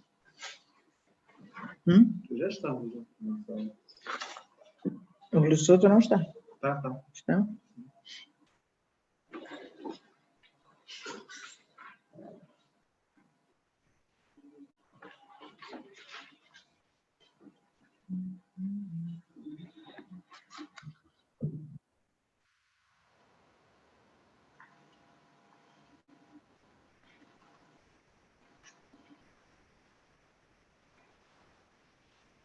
Para darmos prosseguimento ao nosso trabalho, convido o Lesotho.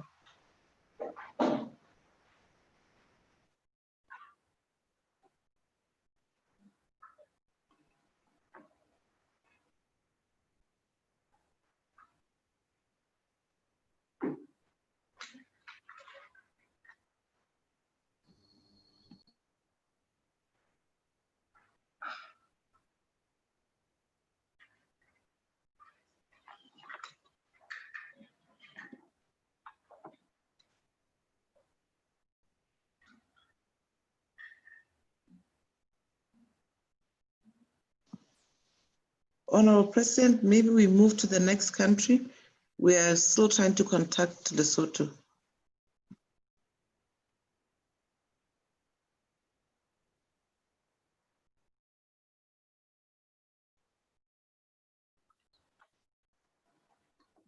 Muito obrigada. Sendo assim, convido Madagascar.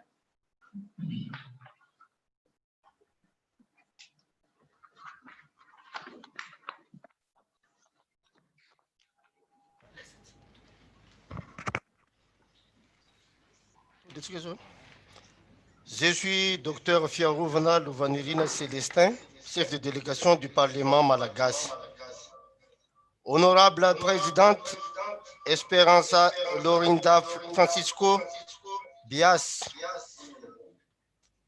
présidente de la Forum parlementaire du SADC, de la SADC et présidente de l'Assemblée nationale de la République de Mozambique, président des parlements nationaux de la SADC, chef de délégation, chers collègues membres du Forum parlementaire, mesdames et le secrétaire général du Forum parlementaire de la SADC, mesdames et messieurs, permettez-moi tout d'abord de remercier son Excellence Madame Esperança Lorinda Francisco Niane Bias, présidente du Forum parlementaire de la SADC, d'avoir bien assuré la tenue de cette session, 45e session de l'Assemblée plénière.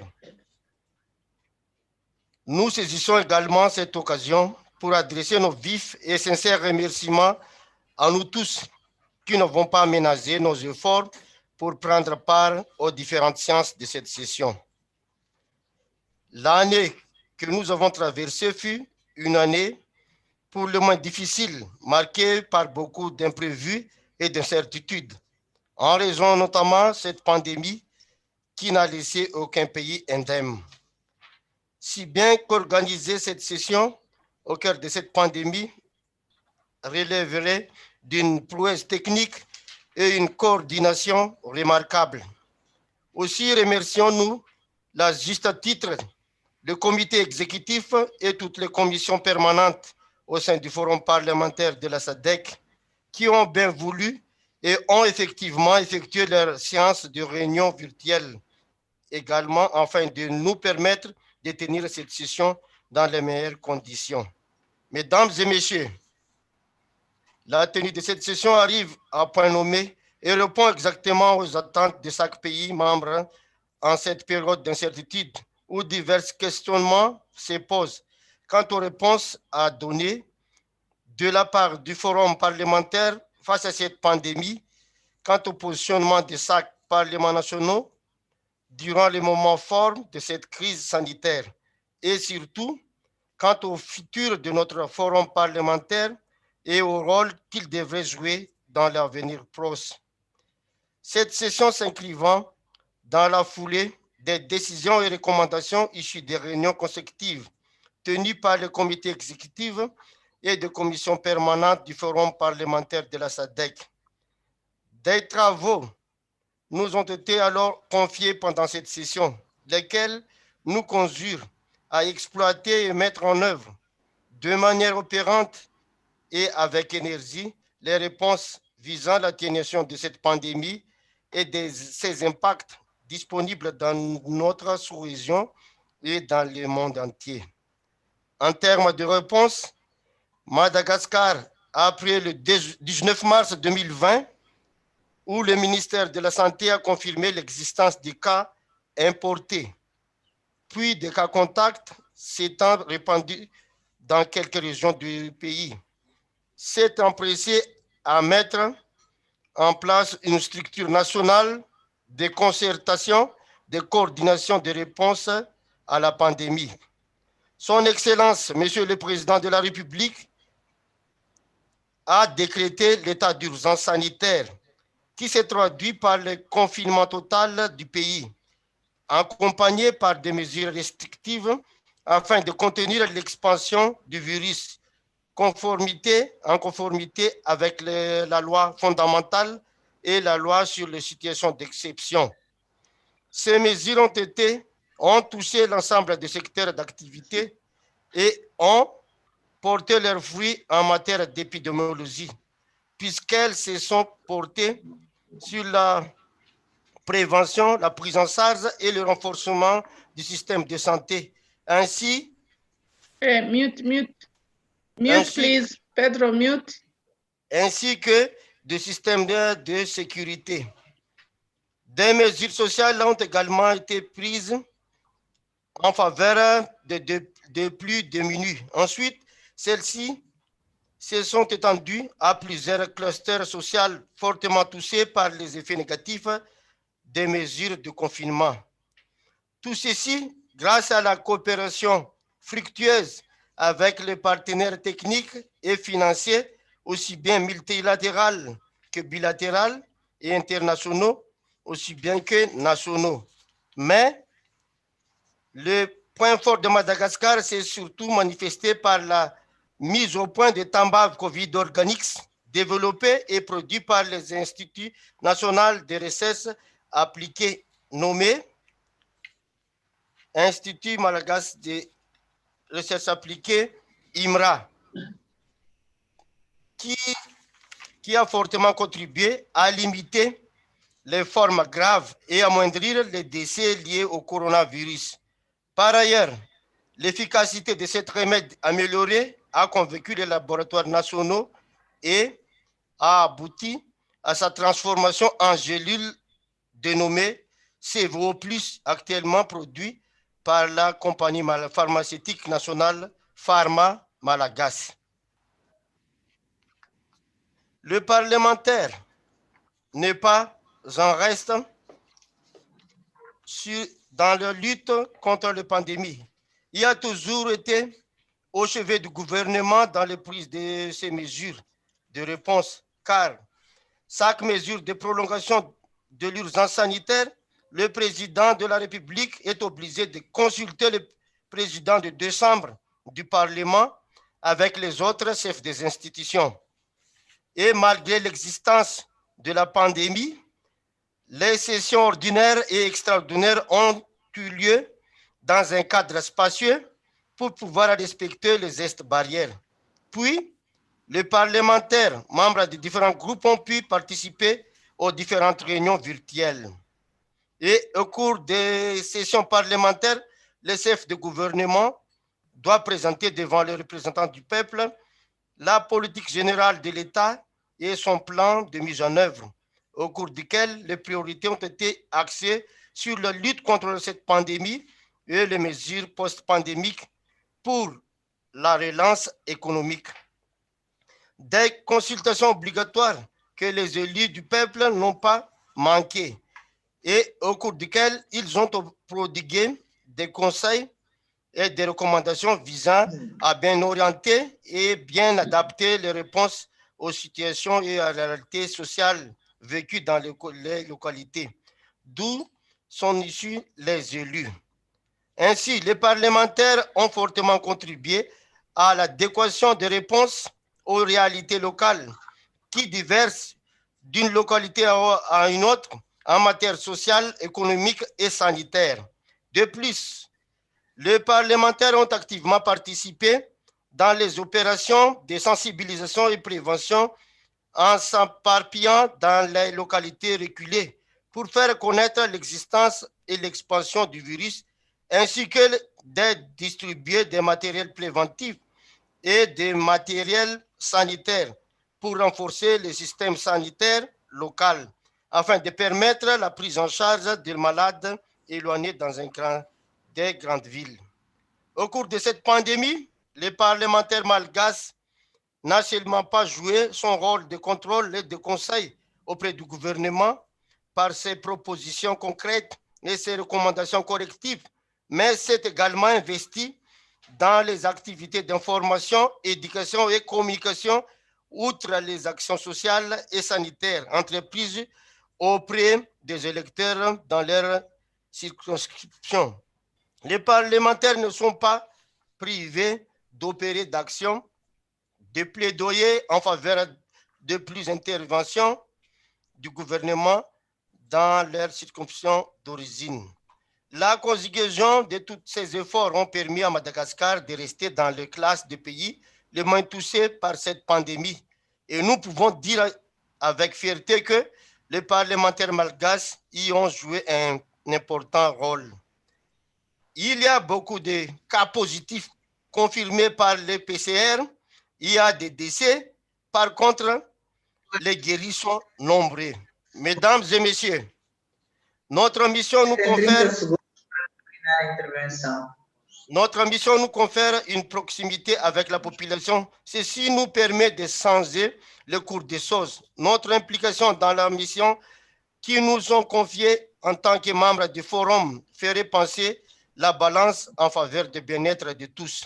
Aussi, nous voudrons lancer un appel solennel à l'intention de nous tous, membres du forum, en faveur de cette forte implication afin de nous permettre de consolider les acquis et d'aller de l'avant pour atteindre nos objectifs. Et plus encore, souvenons-nous qu'aucun pays n'est à négliger.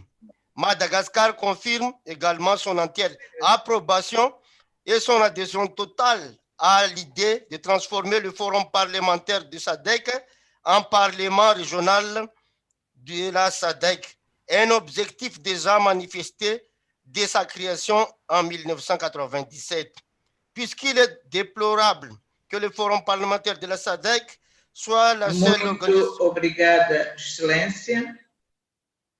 à ne pas avoir Pensamos que Parlement régional. De ce fait, nous adhérons parfaitement aux décisions prises au cours de cette session et qui devront être appliquées sans concession. Nous souhaitons que tout un chacun prenne conscience de l'importance du travail et du temps que nous avons réussi cette session. Pour conclure, chers collègues, ayons toujours à l'esprit que le forum parlementaire de la SADC a été créé pour le bien-être de toutes les régions membres. Même face à la pandémie de Covid-19, nous ne baisserons pas les bras et nos efforts seront récompensés par le succès de notre entreprise. Mesdames et messieurs, je vous remercie de votre aimable attention. Muito obrigada, Excelência. Volto a pedir aos colegas para respeitarmos os 10 minutos que nos são atribuídos. Tenho a indicação de que o Lesotho já está em linha. Faça favor, Lesotho.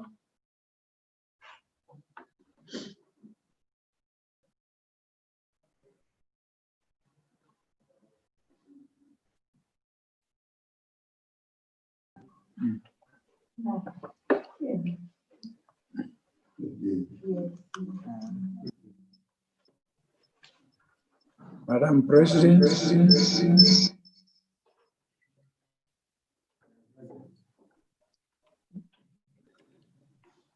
Madam President, can you hear me? Sim, estou a ouvi-la perfeitamente.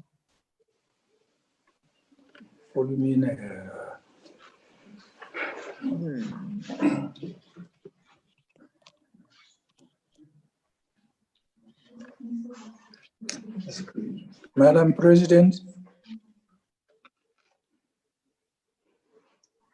Madam President,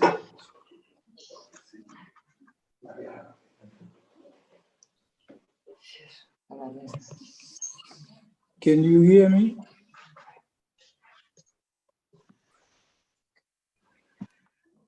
Sim, estou a ouvi-lo perfeitamente. Faça favor.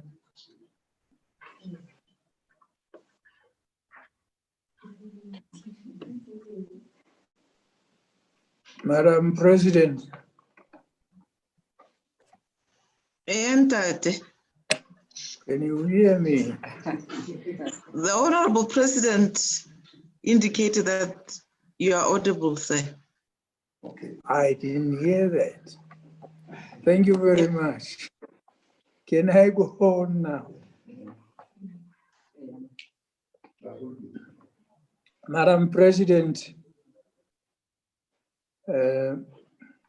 thank you very much for giving us a chance to make a report on this COVID-19 pandemic. You must know that a state of emergency was declared on the 18th of March 2020 by the former Prime Minister, the Right Honorable Thomas Thabane. This state of emergency meant that there was a complete lockdown. The industries were locked, that is the manufacturing industries, schools, churches, and there was a total lockdown. Also, no movement to other countries like South Africa. Only the trucks carrying essential goods were allowed in and out of Lesotho.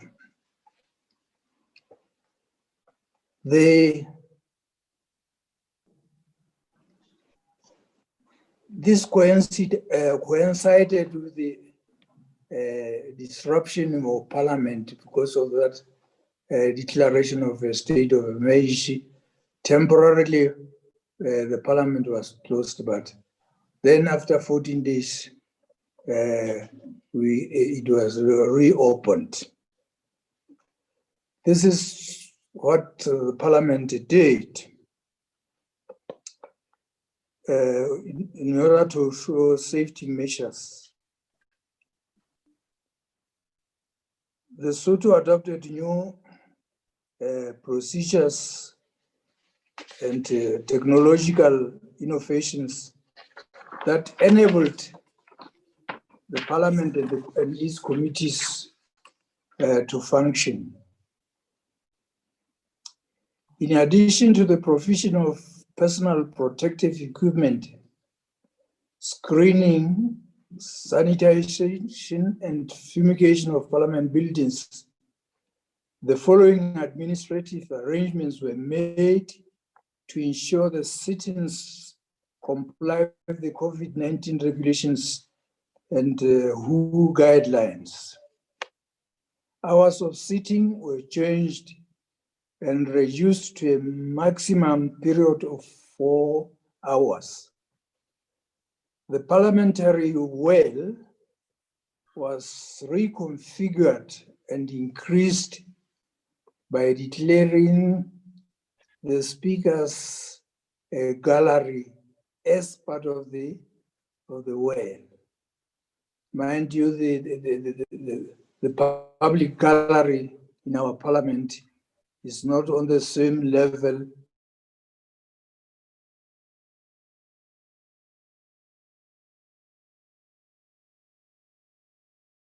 house. It is on the one floor up. The parliament members were allocated to allow for social distancing. All MPs were provided with iPads to enable virtual meetings for committees and distribution of all procedural papers digitally. We are currently working on a comprehensive plan so that the parliament proceedings can be done virtually. Parliament action. Parliament appropriated 22% of the country's GDP specifically for COVID-19 related matters. The Parliament is fully aware of the need for fiduciary discipline in the implementation of the envisaged programs, lest it is prone to laundering and other unintended purposes. The Parliament of Lesotho also aware of the need to hold the government accountable for its action during the COVID-19.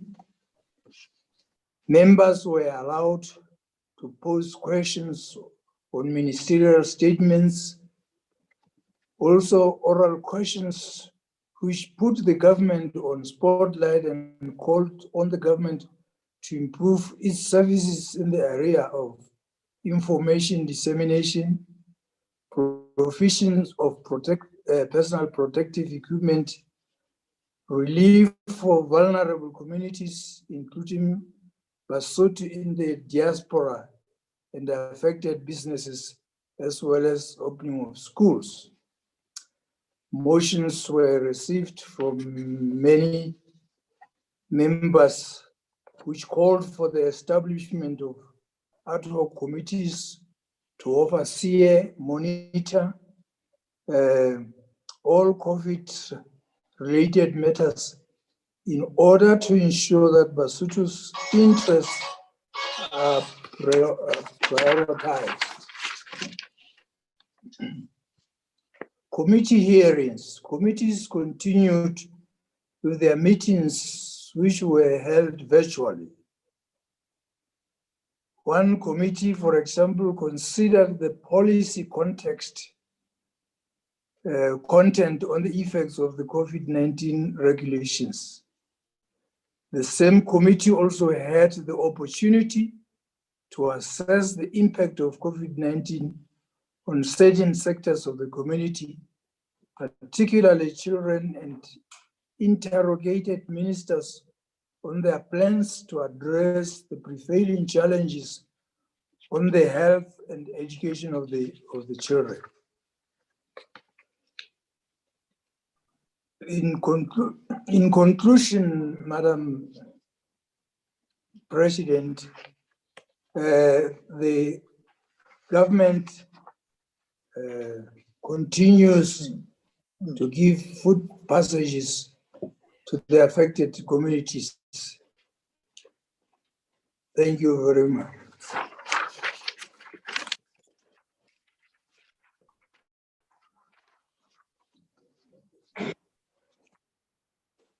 Muito obrigada, Excelência. Convido agora o Malawi.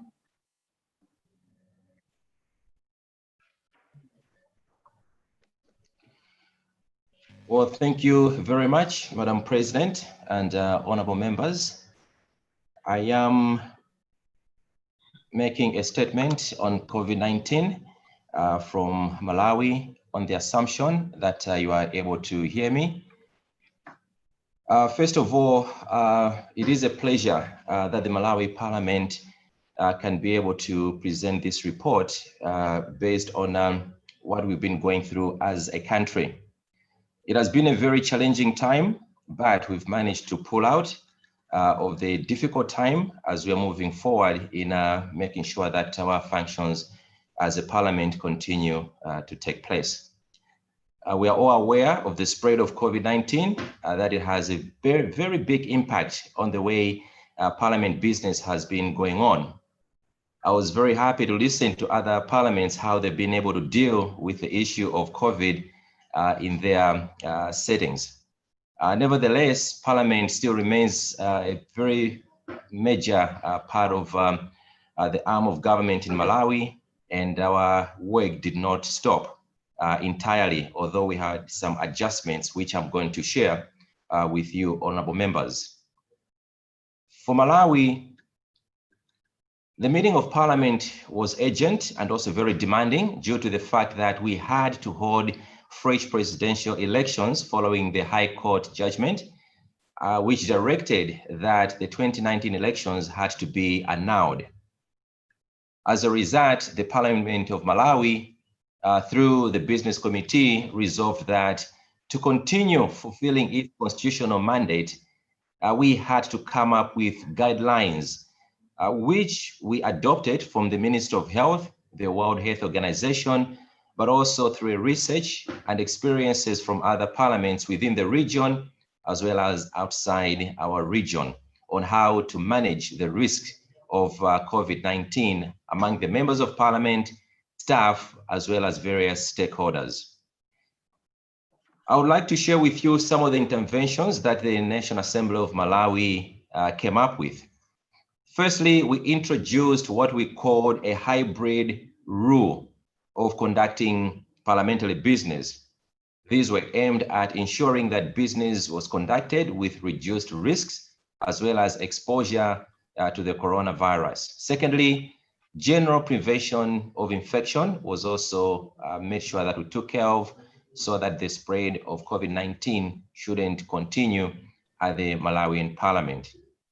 In coming up with the interventions, the Parliament of Malawi also considered an option of conducting its business virtually, just like what we're doing right now.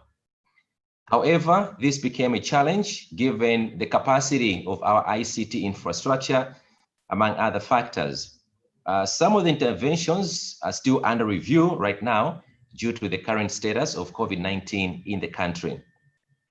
Some of the hybrid rules which were adopted to facilitate the conduct of Parliament business included the following, not all of them, but just a few of them. Firstly, we had to reduce the sitting period.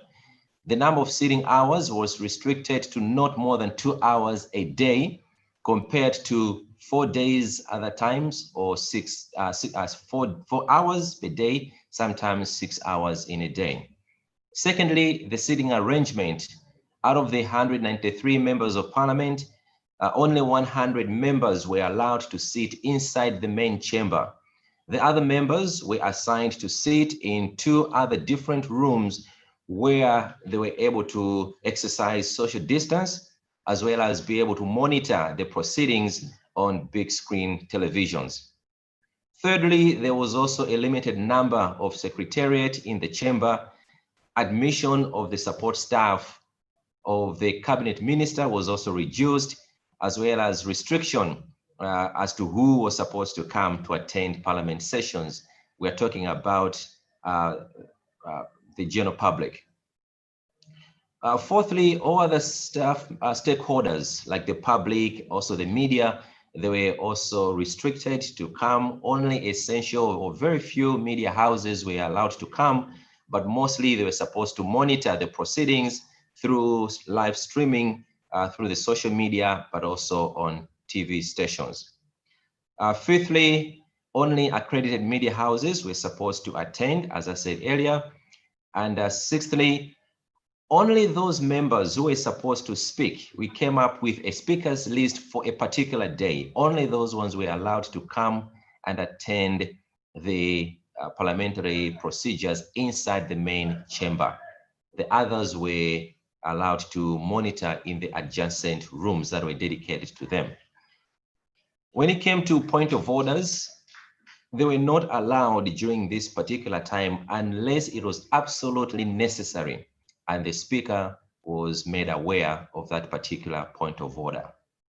And lastly, we tried to go paperless in the National Assembly, where all the documents were circulated electronically.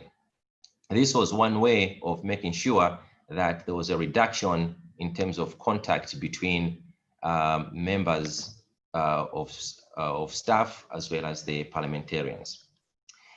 With regard to committee meetings, the following interventions were also put in place. Firstly, the committee meeting were limited to half a day instead of the full day.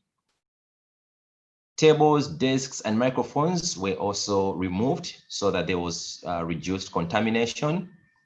Committee meetings were mainly held virtually, especially if stakeholders were supposed to be invited. If it was really necessary for the stakeholder to meet the committee face-to-face, then at least maximum of 2 representatives from each stakeholder was allowed to meet the committee members. In addition to the hybrid rules for the business of the House, the Parliament of Malawi also put in place general measures in terms of prevention. Firstly, we made sure that there was a restriction to entry to the premises by people who were not authorized. Secondly, honorable members were making sure that they had pre-existing medical conditions, and even those who were 60 years and above, they were restricted to come to the chamber only if voting was required. That is the only time that they were allowed to come and attend. Thirdly, we also terminated the catering services as well as the gym services within the Parliament building. Fourthly, every person before getting into the premises, they were supposed to have temperature checks at all the gates. We also had soap and hand washing basins. We also had sanitizers as well as masks distributed to every member of Parliament and staff. Having noted a reduction in the COVID-19 cases in the past 1 month in Malawi, the Malawi Parliament has now suspended the hybrid rules and reverted to the original standing orders so that business can continue. As we implemented the interventions against COVID, we have learned a lot of lessons, and some of these lessons have also been very, very painful. We have had some members of staff that fell sick during the time. We also had members of Parliament also who fell sick during this period. Madam President and honorable members, it is sad to report that unfortunately we did lose one honorable member during this period because of COVID-19. We will continue to pray for his family so that the Lord can continue to comfort them as they go through this difficult time. As I finalize my presentation from Malawi, I would like to wish all the parliaments in the SADC region so that they can consider the actions that we have taken, but also any other actions that we have shared today seriously in the fight against COVID-19. These actions have been very key learning points for our nation as Malawi. Firstly, we need to make sure that our parliaments should make sure that constitutionally we remain functional regardless of COVID disruptions, and therefore fulfill the constitutional mandate that we've been given. And secondly, we need to maintain the cause regardless of prevailing challenges. Thirdly, I would like us to continue to embrace technology as we are doing so that our work continues to be flawless. Fourthly, we need to protect and support the well-being of our parliamentarians as well as staff members who normally are at risk. And lastly, we need to work together, continuously sharing what we are learning as a country so that other countries can also be able to fight this COVID pandemic. I look forward to continue this conversation with one or other countries so that our parliaments remain relevant during this pandemic and beyond. Honorable Madam President, I would like to thank you and thank everyone else for your attention. Thank you.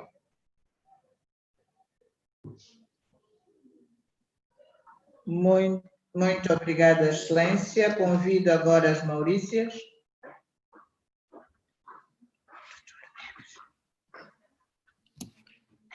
Your Excellencies, honorable members, and distinguished participants, all protocol observed, a very good morning.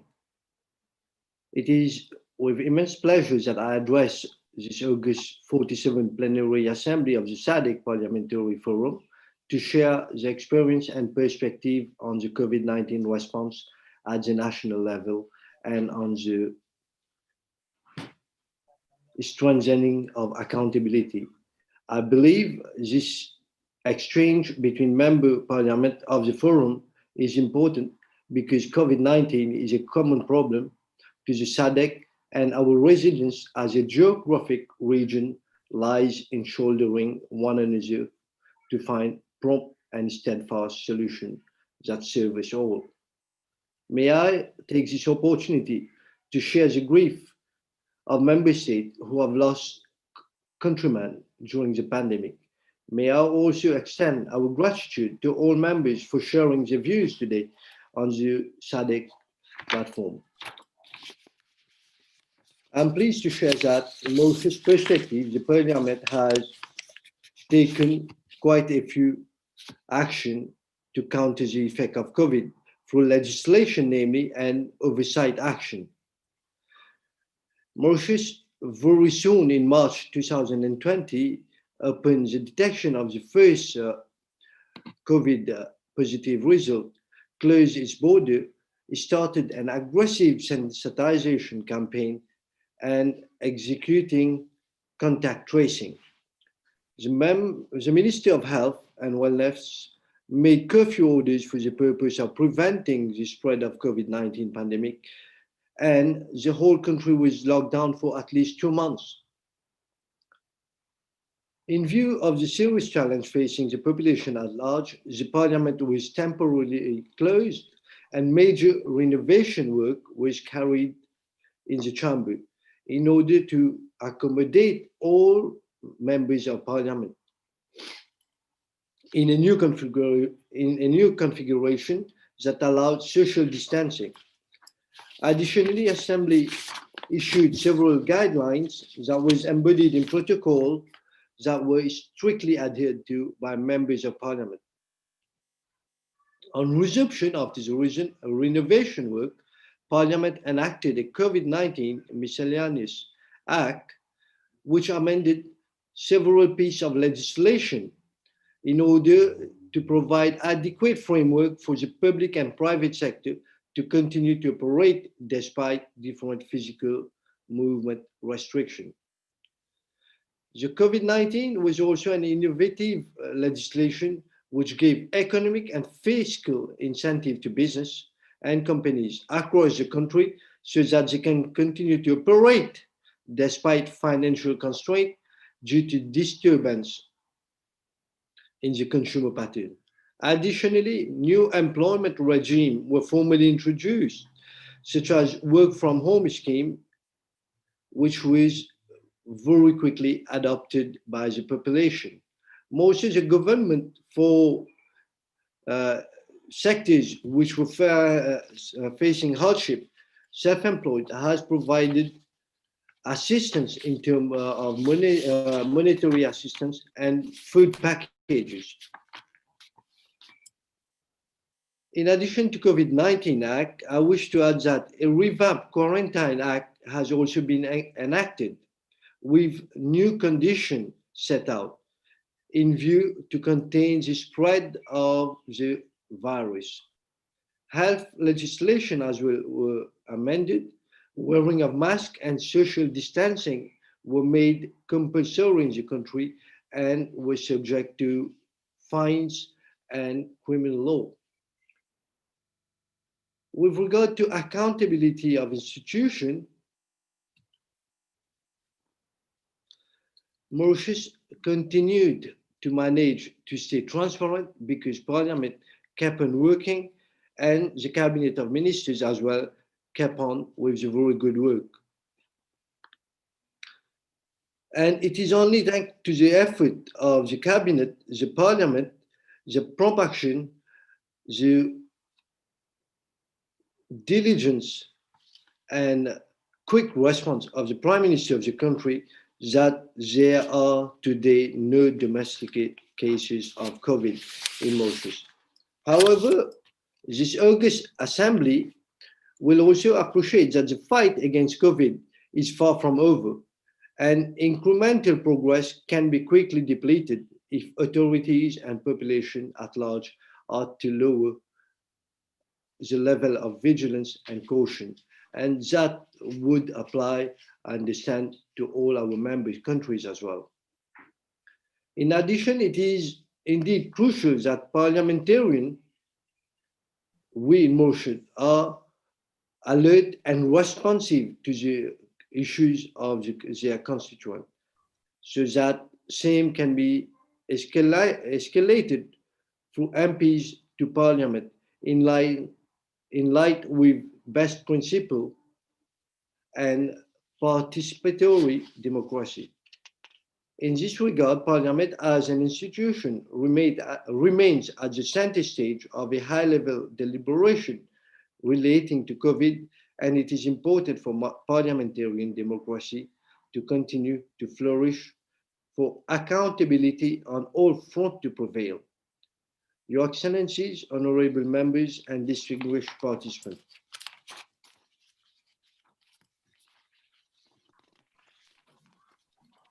It is indeed a privilege for Mauritius to share the views from all the SADC members, and we wish to commend SADC for bringing up this session of work wherein we are getting a whole amount of information as to how to treat, how to cope with COVID-19. Thank you very much.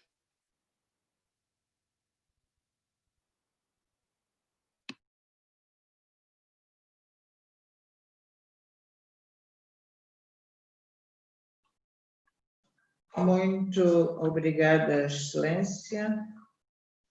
Estimados presidentes dos Parlamentos Nacionais, estimados chefes de delegação, senhora secretária-geral, Excelências. Em primeiro lugar, gostaria de, em nome dos deputados da Assembleia da República de Moçambique, saudar a todos os deputados presentes nesta plenária do Fórum Parlamentar da SADC, dedicado ao lema "O papel dos parlamentos no reforço da responsabilidade durante uma pandemia, o caso Covid-19". Constitui para mim um privilégio partilhar a experiência e lições aprendidas pela Assembleia da República de Moçambique, atendentes ao reforço da responsabilização durante o surto da Covid-19. Os primeiros casos da Covid-19 em Moçambique foram detectados em março do corrente ano. Com vista a fazer face à propagação da pandemia, Sua Excelência Filipe Jacinto Nyusi, Presidente da República, assumiu a liderança no combate e prevenção à Covid, tendo declarado a 30 de março do corrente ano o estado de emergência para um período de 30 dias, o que foi ratificado pela Assembleia da República. face ao agravamento da propagação desta pandemia e em respeito aos ditames da Constituição da República de Moçambique, o estado de emergência deveria ser prorrogado por 3 vezes, totalizando 120 dias, fim dos quais foi declarado um novo estado de emergência por mais 30 dias. No final de cada estado de emergência, a Assembleia da República apreciou e aprovou o relatório enviado por Sua Excelência Assembleia da República sobre a implementação das medidas tomadas pelo Governo visando a prevenção e combate à pandemia da Covid-19.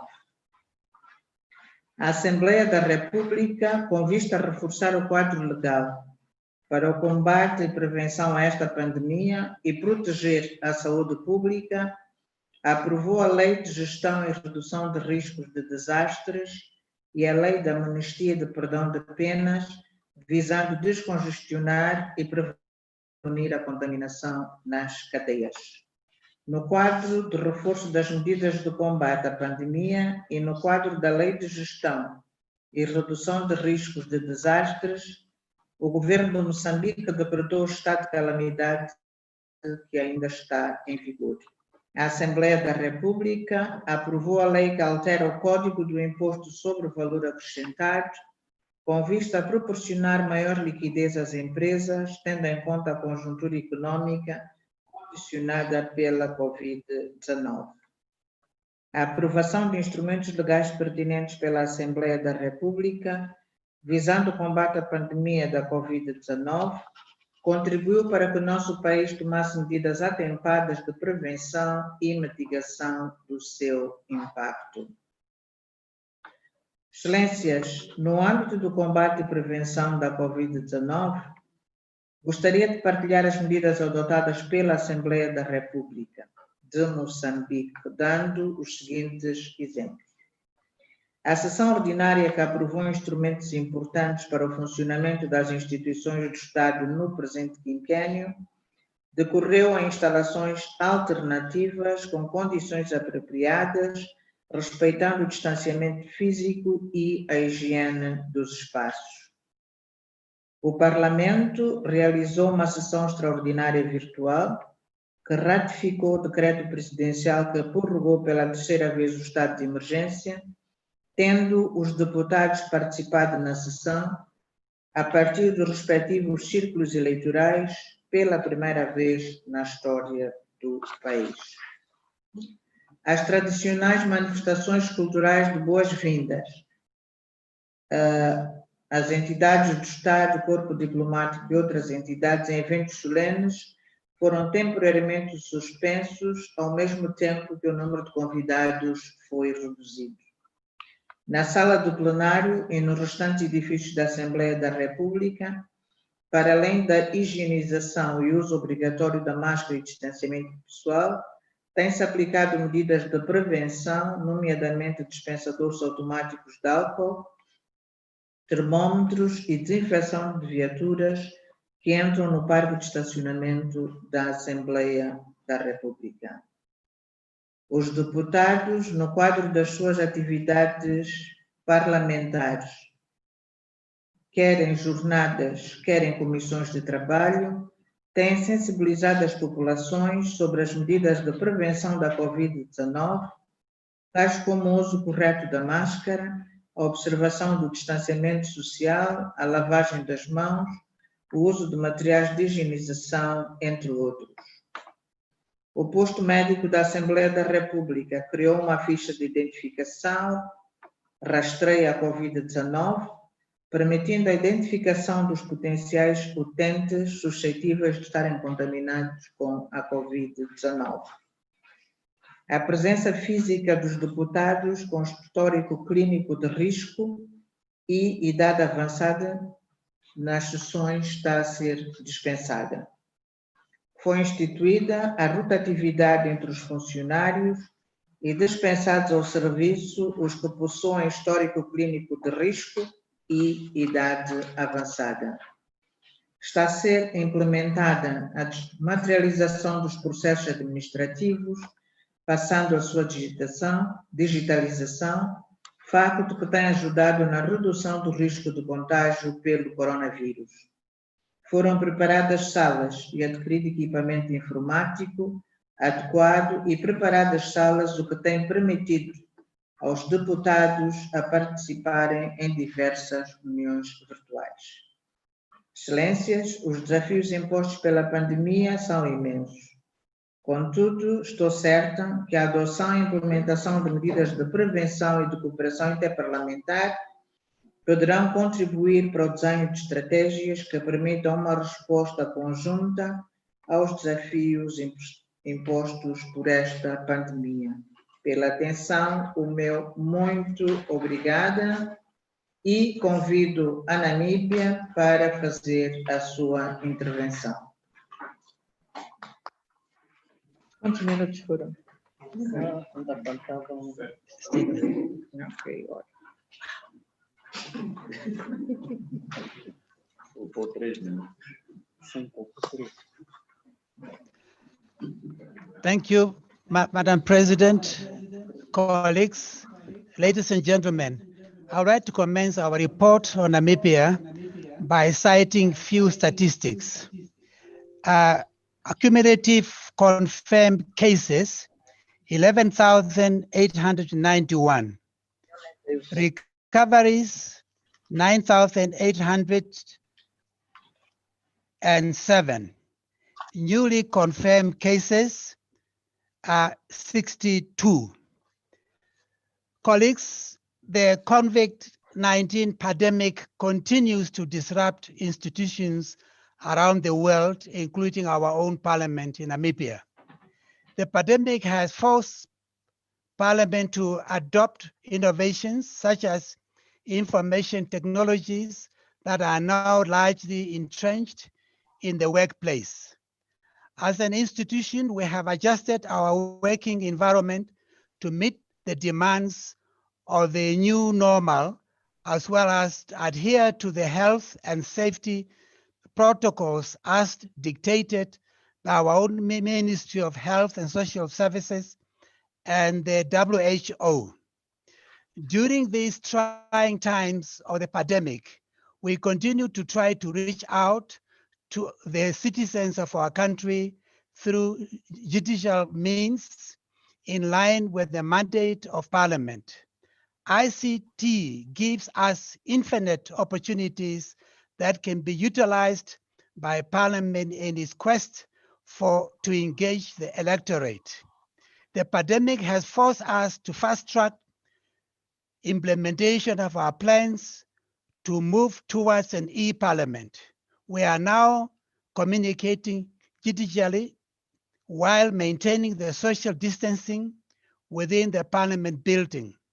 This also helps to improve information access and dissemination and will empower lawmakers in the use of technology post-COVID-19. Madam President, colleagues, during a crisis such as this, the work of our Parliament becomes even more crucial, as it is expected that parliamentarians will scrutinize government decisions and authorize government expenditure. The Namibian Parliament met under these difficult circumstances to fulfill its constitutional obligations. The National Assembly has been holding meetings and sessions virtually for the first time in its history. During the last session, we met under these new arrangements and debated and passed the appropriation bill. We also passed economic stimulus packages and emergency public health measures. Outreach programs have been limited because of COVID-19 restrictions on the gatherings. However, our members continue to be very active, engaging the executive on the floor of the House to ensure parliamentary oversight continues during these extraordinary times. They ask questions with notices and urgent questions or oral questions to ensure that government delivers on its mandate and that every cent budgeted for the pandemic is accounted for and reaches the intended beneficiaries. The executive also continues to provide update on the service delivery during the pandemic by means of ministerial statements as provided for in our rules. Priority at the moment for the government is also to save lives, livelihoods, and ensure our effective recovery from the crisis caused by the pandemic. It is therefore important that we continue to maintain the momentum of accountability and an effective oversight throughout this crisis by working together as parliamentarians, government, and the relevant stakeholders, as we will help to reduce the economic and social fallouts of the COVID-19 and the long-term impact of the crisis, particularly on the vulnerable and marginalized members of our society. Our parliament plays a very essential role as the guardian of democratic values, processes, and fundamental freedoms.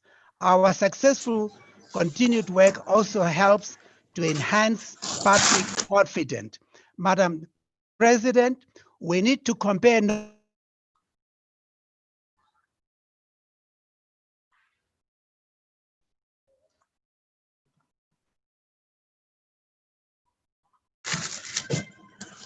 and experiences within the SADC regional research institutions. We look into the shared experiences presented here today and analyze them in order to strengthen our overall endeavors, both at the national and regional levels. With that said and done, I thank you all.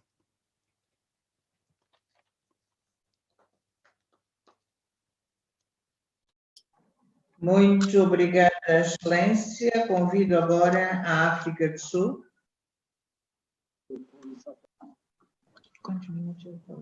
Thank you very much, Madam President. Madam President, South Africa, like all other countries, has been hit hard by the pandemic. To date, over 600,000 South Africans have been infected.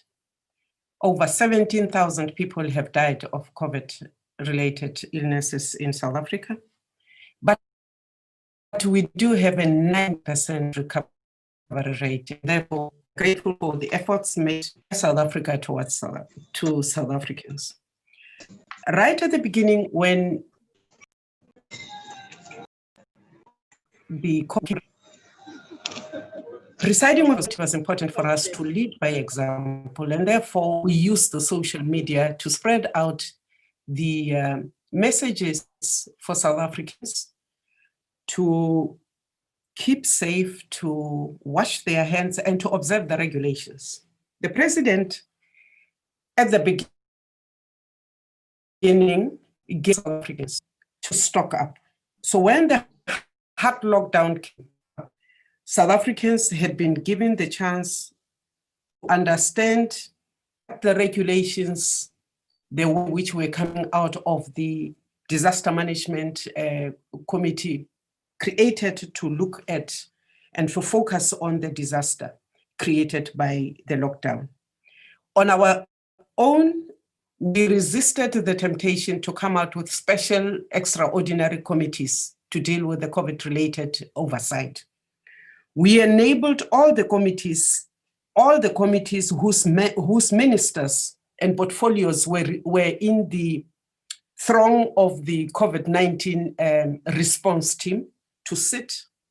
And we made sure that these committees had the wherewithal to ensure virtual meetings set. And therefore, it meant that we had to quickly look at how to enable members. We went to members' facilities and ensured that members had enough data to participate during the virtual sittings of the committees. We ensured that as presiding officers, we enabled by granting permission for members to travel where the limitations of the regulations disabled them to travel. We also looked at the administration and enabled those members who did not have iPads and laptops to get iPads and laptops and to work from home. We made sure that Parliament itself was completely cleansed. The sanitizers and masks were made available, that we limited unnecessary entry points into Parliament. We actually made sure that where members were, whether they went to their constituency or not, they made sure that they did not only observe the regulations of COVID-19, they themselves spread the education about that. Now, we had the shortest possible sitting of the National Assembly was 14 minutes to pass the division of revenue. And this was not done haphazardly. This had been negotiated, mediated, and agreed to by leaders of caucuses in Parliament to pass the budget, to enable the executive to do what they needed to do about the COVID. We then used the rule that is for unforeseeable eventualities in Parliament to come out with virtual sitting rules. These rules we also shared with the provincial speakers, who then crafted their own. We have been able to ensure that the adjustment budgets are sitting. We have ensured that all the necessary question times, and at first we prioritize those portfolios of ministries which were directly linked to COVID, to have the question sessions clustered in such a way that we did not miss anything that was happening out there on the ground. But we have made sure that even the other committees sit, and all our committees have to date been sitting virtually. The National Assembly from the first sitting sat on a hybrid system, which enabled the majority of the members to sit on the virtual platform whilst the few sat inside for social distancing, but also because South Africa is vast and most of your members are spread across the countries.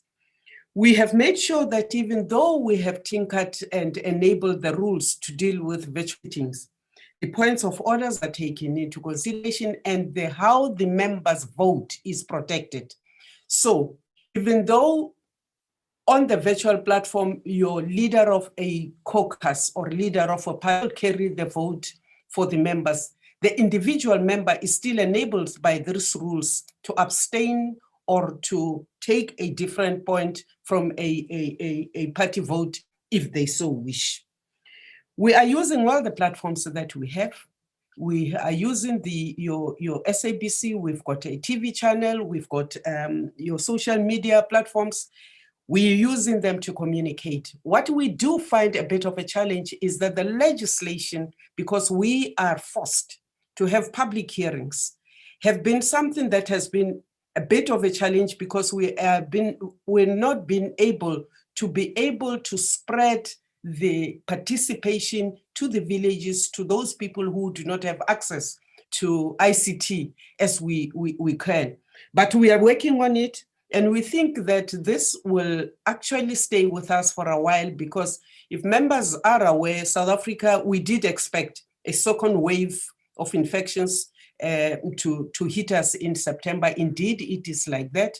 Since this week, we have seen again an increase in the rate of infections. We are not panicking because so far, right at the beginning, our team of experts and cabinet looked at this, and fortunately for us, the predictions were almost worse than what actually happened on the ground. So we expected that this cresting, we're expecting that we will be dealing with. We still have a lot of bedsides. We had preparations made for this. So what COVID-19 has taught us has been that we must always be on the alert.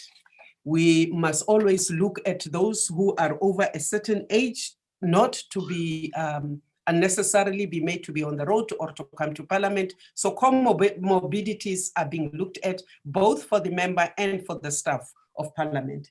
We also have become aware in the last few weeks that COVID-19 procurement brought its own corruption. The state agencies are dealing with this. Parliament is keeping an eye. All procurements are public. Everything is out there. We are expecting that even us as Parliament, whatever little we procured for COVID will be out there. We cannot be the police of the executive if we are failing to police ourselves. So we are opening up whatever it is that we do, which we expect the executive to do, we must lead in doing that. So I want to say that we learned to move quicker into ICT than we have had over the last 10 years when we were threatening to move there. And I think it's a good thing for us because it enables us to do every part of our work which we should do.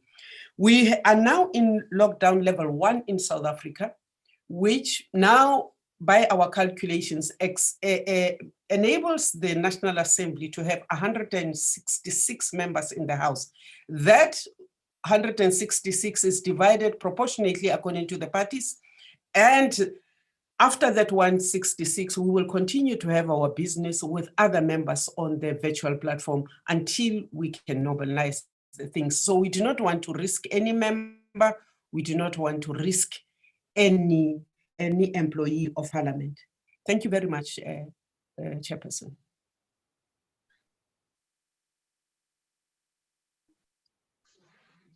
Muito obrigada, Excelência.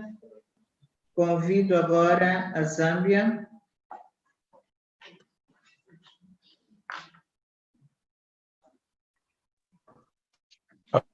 I thank you, Madam President, for this opportunity to make some remarks about Zambia.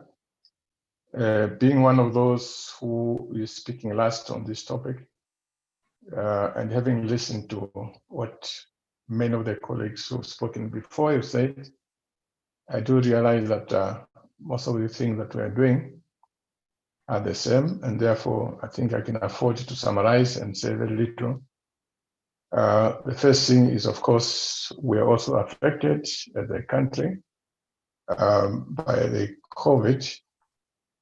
However, I must also indicate that just like in the case of South Africa, the predictions that we saw early on in the year, which suggested that COVID would stop around May, and then after that was adjusted. They said the peak period would be in August. I think it's very clear that the actual that we has been observed in Zambia has been much lighter compared to the devastating predictions that had been made by the experts. Nevertheless, there were interventions at different levels. There were interventions, I think we are not saying this, maybe it's one of the things that I've not heard being said. The interventions, there have been interventions at the regional level, more especially when it comes to international economic relationships, focusing on trade. We all know that movement of goods and services were severely restricted over this period, which of course added on to the economic problems that the countries were facing. Actually, I think regional agreement, within that regional agreement, it was agreed that the most critical economic aspects of regional movements would be allowed to continue. So Zambia being an import-dependent country and export country, I think we are lucky that our exports were able to go through to their ports. At the national level, I must here say that most of the interventions were left at personal level. It's maintain social distance, wear masks, personal hygiene, We did not have the kind of lockdown that we had in other countries where there were restrictions to say, if you're in this part of the country, you cannot go to that other part of the country. We did not have that. So it was mostly left at personal level. But of course, there were also interventions in hospitals, and the members of parliament were also requested to sensitize our communities, because members of parliament were actually deemed to be one of the risk factors in the vector of this transmission. I have a rural constituency near the Angolan border. I was there just about a month ago for 1 month, and there's not a single case of COVID, whether proven or even suspected, not a single case. So it was, of course, realized that we members of parliament will come around from mixing with other members of parliament from various parts of the country. We're actually one of the risks of infecting our constituencies because of where we came from. So even as we went to the constituencies, we were warned, we're given protective clothes. That was from at personal level, country level. Now, within parliament, what has been done in other countries is also true in Zambia. We had to change the rules of operating parliament. Most of those rules were about social distancing. So indeed, we had to split ourselves, a few people in the main chamber and the others spread across the various committee rooms in parliament. Let me say also that we lost one member of parliament. I think we lost about 2 members, and I believe at least 15 members of parliament had to have medical care to be able to recover from the COVID. So back to what parliament did, we also agreed that meetings will be hybrid, a few people in the main chamber, but mostly in the committee rooms. But in addition to that, we can now participate in parliamentary procedures from anywhere. So when this current session of parliament opened, for example, I was participating from my village, which is about 700 kilometers from where I am here in Lusaka. All I had to do was to find a connectivity, and our rules now permit for anyone to participate from anywhere, including abroad, including the remotest villages. Perhaps if I can focus more on the challenges, because the rest of the stuff is what other people have been talking about. Of course, to transform ourselves from the written rules to the COVID rules, there were challenges such as just the other week, we were discussing the issue of how do you actually initiate a division in the House. Normally, a division is called for when 11 or 12 members of Parliament say, we don't agree with you, Mr. Speaker, we want a division. So now when people are scattered all over the rooms, and also sometimes when technology is not very appropriate or not developed to the stage where it ought to be, what happens? So clearly, one of the lessons from that episode was that the issue of adopting technology is an ongoing process. There are a lot of new lessons that we have to learn, to revise the technology. The other major challenge that I can mention here is that of technological platform itself. Even when we say that members can participate from anywhere on Earth, the truth of the matter is that the quality of connectivity changes from place to place. Even here within Lusaka, the capital, if you are within the chambers, I think your level of connectivity is at maximum. But the moment you drift away from there, you find that there are challenges of connectivity, and that can be frustrating. So, Madam President, let me stop here, and I would encourage us to share a bit more, because I think a lot of what we've done is common. Maybe we need to share a bit more on the challenges that we are facing as we operate within this COVID environment. Madam President, I wish to thank you.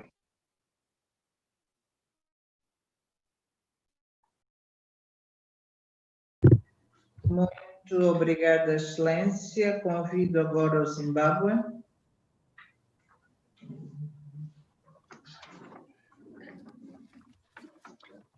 Thank you, Madam President. Zimbabwe has been able,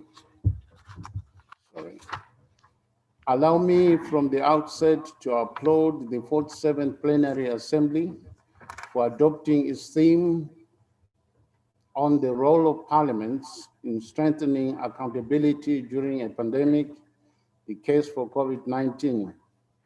This is a palpable theme which is in consonant with the World Health Organization's declaration that the novel coronavirus COVID-19 is a disease of international public health concern, the highest level of alarm in international law. To date, the pandemic has rapidly spread through Africa, with confirmed cases in 48 countries, 16 of them being SADC member states, including Zimbabwe. Equally, the entire globe has not been spared the unprecedented COVID-19 impact on the health and economic sectors. Madam President, statistically, Zimbabwe has recorded 7,994 confirmed accumulated cases of infection, 229 deaths, and 6,474 recoveries, representing a recovery rate of 81.3%. This indeed is commendable by any standard, given that of yesterday, Saturday, 10th October 2020, Zimbabwe has only 1,249 confirmed active cases of infection, which represent 0.01% of Zimbabwe's population. Furthermore, if trends in the last 14 days are anything to go by, the stage can be said to be in some form of curtailment. Madam President, Zimbabwe has been able to limit the coronavirus casualty primarily because His Excellency the President Mnangagwa, through the Minister of Health and Child Care, took the initiative to focus on prevention rather than cure. Government declared COVID-19 as a deadly pandemic on 17th March 2020, and concomitant lockdown measures were taken because the pandemic was declared a national disaster. Accordingly, government promulgated several statutory instruments to bolster the legal framework in combating COVID-19 pandemic impact. Statutory Instrument 77 of 2020 on public health regulations was gazetted on 23rd March 2020. Furthermore, through Statutory Instrument 83 of 2020 of 28 March 2020, which confined individuals to their homes for 21 days, except for those working in essential services. Another Statutory Instrument 1999 of 2020, bolstered by Statutory Instrument 92 of 2020, enjoined that every individual who by this order is permitted to leave his or her home or to be in any public space must wear a face mask. Consequently, the wearing of face masks in public became mandatory. Altogether, a total of 32 statutory instruments have been gazetted. Our parliamentary legal committees scrutinized them for their constitutionality. I'm pleased, Madam President, to report that the forum that all statutory instruments passed with no adverse reports for their constitutional compliance. Madam President, once the state of emergency was declared, the Parliament of Zimbabwe as the supreme representative institution, led by example by adjourning all business on the 23rd March 2020, 3 days before its scheduled April recess break in compliance with Statutory Instrument 17 of 2020 cited above. This was to safeguard the health of members and staff of Parliament, as well as members of public who would have visited Parliament in large numbers. This was a mitigatory measure against the spread of COVID-19 institutionally. Madam President, the parliamentary vision we adopted at the commencement of the 9th Parliament of Zimbabwe is to be a strong, independent, people-driven, world-class parliament. In this regard, one of the strategic initiatives we committed ourselves to in our institutional strategic plan 2018-2023 in pursuit of being a world-class parliament was to upgrade to a modern and well-resourced parliament. To that end, our administrative paradigm adopted to go paperless. All members of Parliament were issued with iPad tablets so that Parliament could conduct virtual sittings and committee meetings in the face of COVID-19. To that extent, physical committee meetings were limited to essential public hearings. Consequently, Madam President, we developed special standing rules and orders of procedure for virtual sittings and committee meetings to guide the conduct of our parliamentary business. In so doing, we drew inspiration from the special rules of procedure for virtual meetings developed by SADC-PF as well as those of the Inter-Parliamentary Union. Additionally, capacity building workshops continue to be undertaken without compromising the WHO and national regulations. Madam President, prior to the resumption of plenary sittings and committee meetings, we engaged the Harare municipality to conduct mandatory PCR testing for all members of staff and members of Parliament. From these mandatory tests, a total of 18 members of Parliament and 14 officers of Parliament tested positive for COVID-19 and were requested to self-isolate at home. Incidentally, none of them showed any symptoms of virus prior to testing. I'm glad to report that all of them have since recovered and returned to work except for Senator Minister Perence Shiri, who succumbed to COVID-19. May he so rest in peace. Further measures taken by our Parliament include temperature testing is done at all entrances into Parliament buildings, and hand sanitizers are placed in and around the premises of Parliament. A limited number of staff of Parliament continue to physically report for work whilst the rest are working from home virtually. A limited number of members of the public are allowed into committee meetings while the rest are afforded a platform to attend meetings via Zoom. All administrative meetings, including meetings of the Committee on Standing Rules and Orders, are now being held virtually via the Zoom platform. Madam President, the committees remain the engine room of our Parliament work. They resumed their oversight activities on the executive and continue to enhance the demand side of accountability with respect to the pandemic. To this end, the Portfolio Committee on Health and Child Care conducted an inquiry into the state of preparedness at ports of entry before borders were closed down. The Portfolio Committee on Local Government, Public Works and National Housing and the Thematic Committee on Peace and Security conducted site visits to assess the state of preparedness of COVID-19, quarantine, isolation, and treatment centers. The Portfolio Committee on Primary and Secondary Education conducted an inquiry into the state of preparedness for the reopening of schools and presented its report in the House. The government adopted the recommendations and suspended the opening of schools then, in sync with the committee's recommendations. Staggered schools reopening for examination sittings are now underway with the glitches here and there. Members of Parliament continue to be very active in tackling the pandemic through questions posed to ministers during question time on Wednesdays in the National Assembly and on Thursdays in the Senate. In their submissions, members interrogate the executive on measures being undertaken to address the challenges occasioned by the pandemic.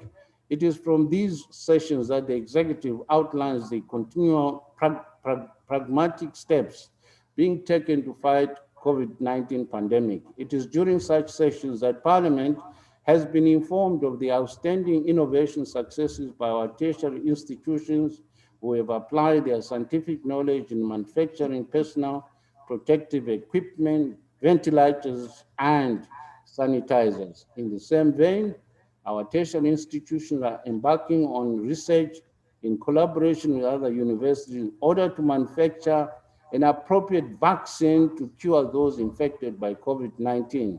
In this regard, our scientists are taking on board the use of indigenous medicines in order to cure patients infected with COVID-19. Madam President, I conclude. Members of Parliament from across the political divide mobilized themselves through their chief whips and donated 60 by 5 liters of hand sanitizer and funds towards the fight against COVID-19 pandemic. An amount of 123,820 was donated to His Excellency the President through the National Task Force of COVID-19. And members of Parliament indeed demonstrated their corporate social responsibility. If any lessons are to be drawn from COVID-19 pandemic for us and for all other parliaments in the world, it would be that in cases of emergency arising force majeure, parliaments cannot afford to sit back and leave everything to the executive. Parliaments must exude innovative leadership in actualizing their constitutional mandate of representation, oversight, and legislation.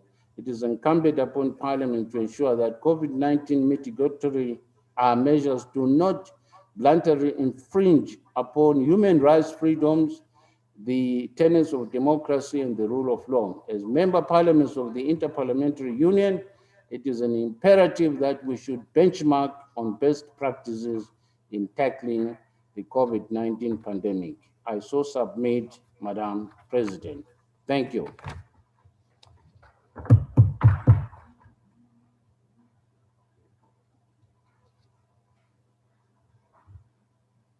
Muito obrigada. Quero agradecer a Vossas Excelências por partilharem as ricas experiências e lições aprendidas no âmbito da Covid-19. Estou certa de que todos aprendemos algo de novo uns com os outros. Na verdade, esta é a essência da cooperação interparlamentar, que é um dos principais objetivos do estabelecimento do Fórum Parlamentar da SADC. Encorajo os delegados a continuarem a partilhar experiências para além desta Assembleia Plenária, ao mesmo tempo que lutamos para vencer a pandemia. Distintos deputados, chegamos ao fim dos trabalhos da 47ª sessão da Assembleia Plenária. Permitam, portanto, que passe a fazer as considerações finais. Sua Excelência, Senador Isaac Magagula, Vice-Presidente do Fórum Parlamentar da SADC. Sua Excelência, Professor Peter Kajavive, Presidente da Assembleia Nacional da Namíbia, nosso anfitrião. Suas Excelências, Presidentes e Chefes das Delegações dos Parlamentos Nacionais da SADC, distintos deputados dos Parlamentos Nacionais da SADC, Excelentíssima Senhora Boêmia Goma, Secretária-Geral do Fórum Parlamentar da SADC, Excelentíssimos Senhores Secretários-Gerais dos Parlamentos Nacionais, distintos convidados e observadores, caros membros da comunicação social, minhas senhoras e meus senhores. Sinto-me honrado ao dirigir-me hoje a Vossas Excelências nesta sessão de encerramento da 47ª Assembleia Plenária do Fórum Parlamentar da SADC, que decorreu sob o lema "O papel dos parlamentos no reforço da responsabilidade durante uma pandemia, o caso da Covid-19".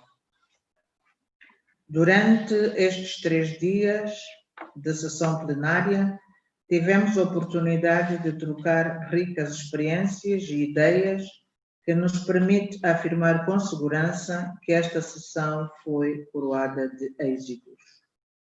Permitam-me, assim, saudar todos os parlamentos nacionais pelo apoio e empenho levados a cabo, o que permitiu que esta sessão decorresse da melhor maneira. Uma saudação especial vai para o Parlamento da Namíbia, nosso anfitrião, que mais uma vez criou as condições técnicas para que esta sessão fosse um sucesso. Está de parabéns o povo irmão da Namíbia por esta manifestação inequívoca de engajamento para com o ideal da integração regional na África Austral. A realização com sucesso desta sessão da Assembleia Plenária constitui um grande contributo para a consolidação da representatividade parlamentar na nossa região. Como representantes dos nossos povos, tivemos a oportunidade de trocar experiências e lições sobre como enfrentar um conjunto de desafios, neste caso, os desafios que nos são colocados pela pandemia da Covid-19. Saímos desta reunião mais fortalecidos e determinados a fazer frente a esta pandemia.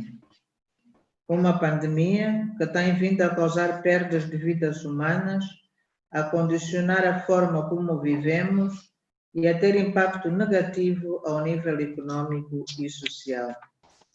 Tivemos a lamentável informação de que alguns dos parlamentos aqui presentes perderam seus membros devido à pandemia da Covid-19. Em nome dos deputados do Fórum e em meu nome pessoal, apresentamos as nossas mais sentidas condolências e a nossa solidariedade para com as famílias enlutadas e os parlamentos atingidos. Excelências, distintos deputados, fizemos história com a realização da primeira plenária virtual. Permitam-me, resumidamente, referir-me aos aspectos positivos desta experiência em consonância com o tema da plenária.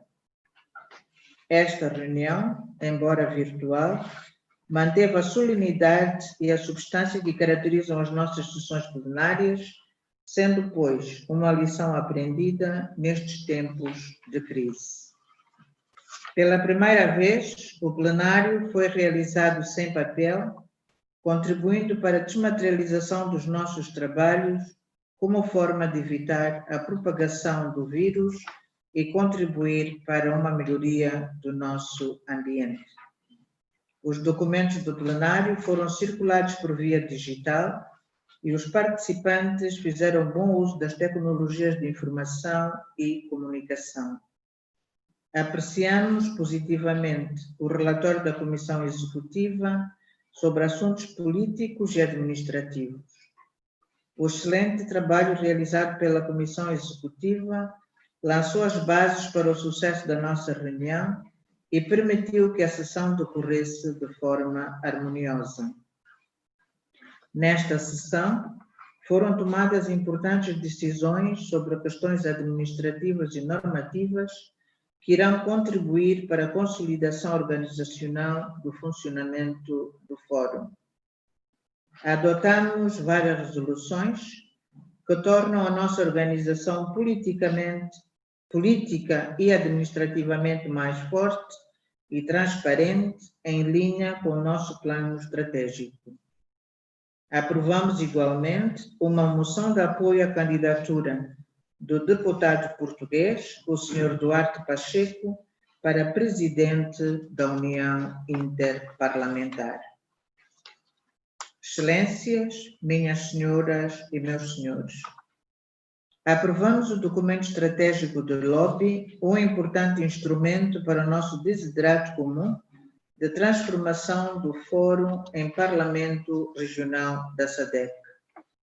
Devemos persistir com renovado vigor com as nossas ações de advocacia, visando informar que o processo de integração na região da SADC só estará completo quando os órgãos regionais tiverem a participação dos representantes dos povos. O caminho da transformação tem sido longo e sinuoso. Todavia, A unidade de pensamento e de ação tem permitido que a agenda de transformação registre avanços consideráveis. Logramos obter uma atualização sobre os esforços levados a cabo pelos nossos parlamentos com vista à transformação do nosso fórum. Saúdo a ideia de reativar o grupo de lobby constituído pelos presidentes dos parlamentos, no sentido de continuar a trabalhar rumo à transformação. Encorajamos os parlamentos a continuarem o trabalho da advocacia junto aos chefes de Estado e do Governo e aos ministros dos negócios estrangeiros para garantir que na próxima cimeira dos chefes de Estado e do Governo da SADC, a transformação do Fórum em Parlamento Regional seja uma realidade. Excelências, distintos deputados, saímos mais fortes e o sucesso desta plenária é apenas um testemunho do que podemos alcançar juntos. Os nossos esforços como região não abrandaram, apesar de todos os desafios que o mundo enfrenta atualmente. É louvável que tenhamos encontrado uma maneira eficaz de continuar com o nosso trabalho como plenária, usando as tecnologias de informação e comunicação. Estou convencida de que a nossa colaboração será reforçada à medida que formos avançando neste novo normal. Antes de terminar, gostaria de saudar a Secretária-Geral e os funcionários do Secretariado do Fórum pelo excelente trabalho que permitiu que esta sessão fosse um sucesso. Encorajamos para que continuem com este bom desempenho em prol da consolidação do nosso fórum. A terminar, saúdo Vossas Excelências pela vossa liderança e empenho demonstrados durante a sessão que permitiu que as nossas deliberações fossem possíveis. Declaro encerrada a 47ª Assembleia Plenária do Fórum Parlamentar da SADC. Muito obrigada. Thank you. Merci beaucoup.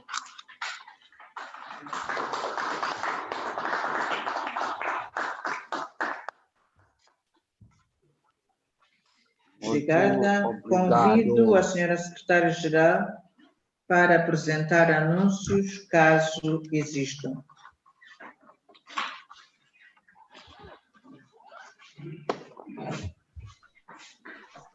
Thank you, Honorable President.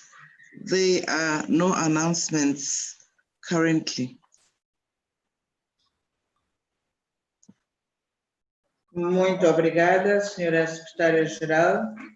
Não havendo mais nada a tratar, a Assembleia Plenária fica suspensa até a 48ª Sessão Plenária, a ter lugar nos dias 4 e 5 de dezembro de 2020. A todos vocês, o meu muito obrigada e continuação de um bom domingo.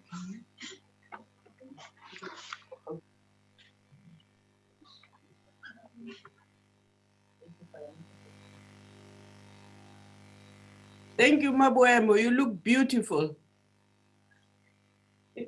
Quelle bohamme. I like the glasses. I'm growing old and blind. My dear. Bye-bye. Thank you very much. Thank you.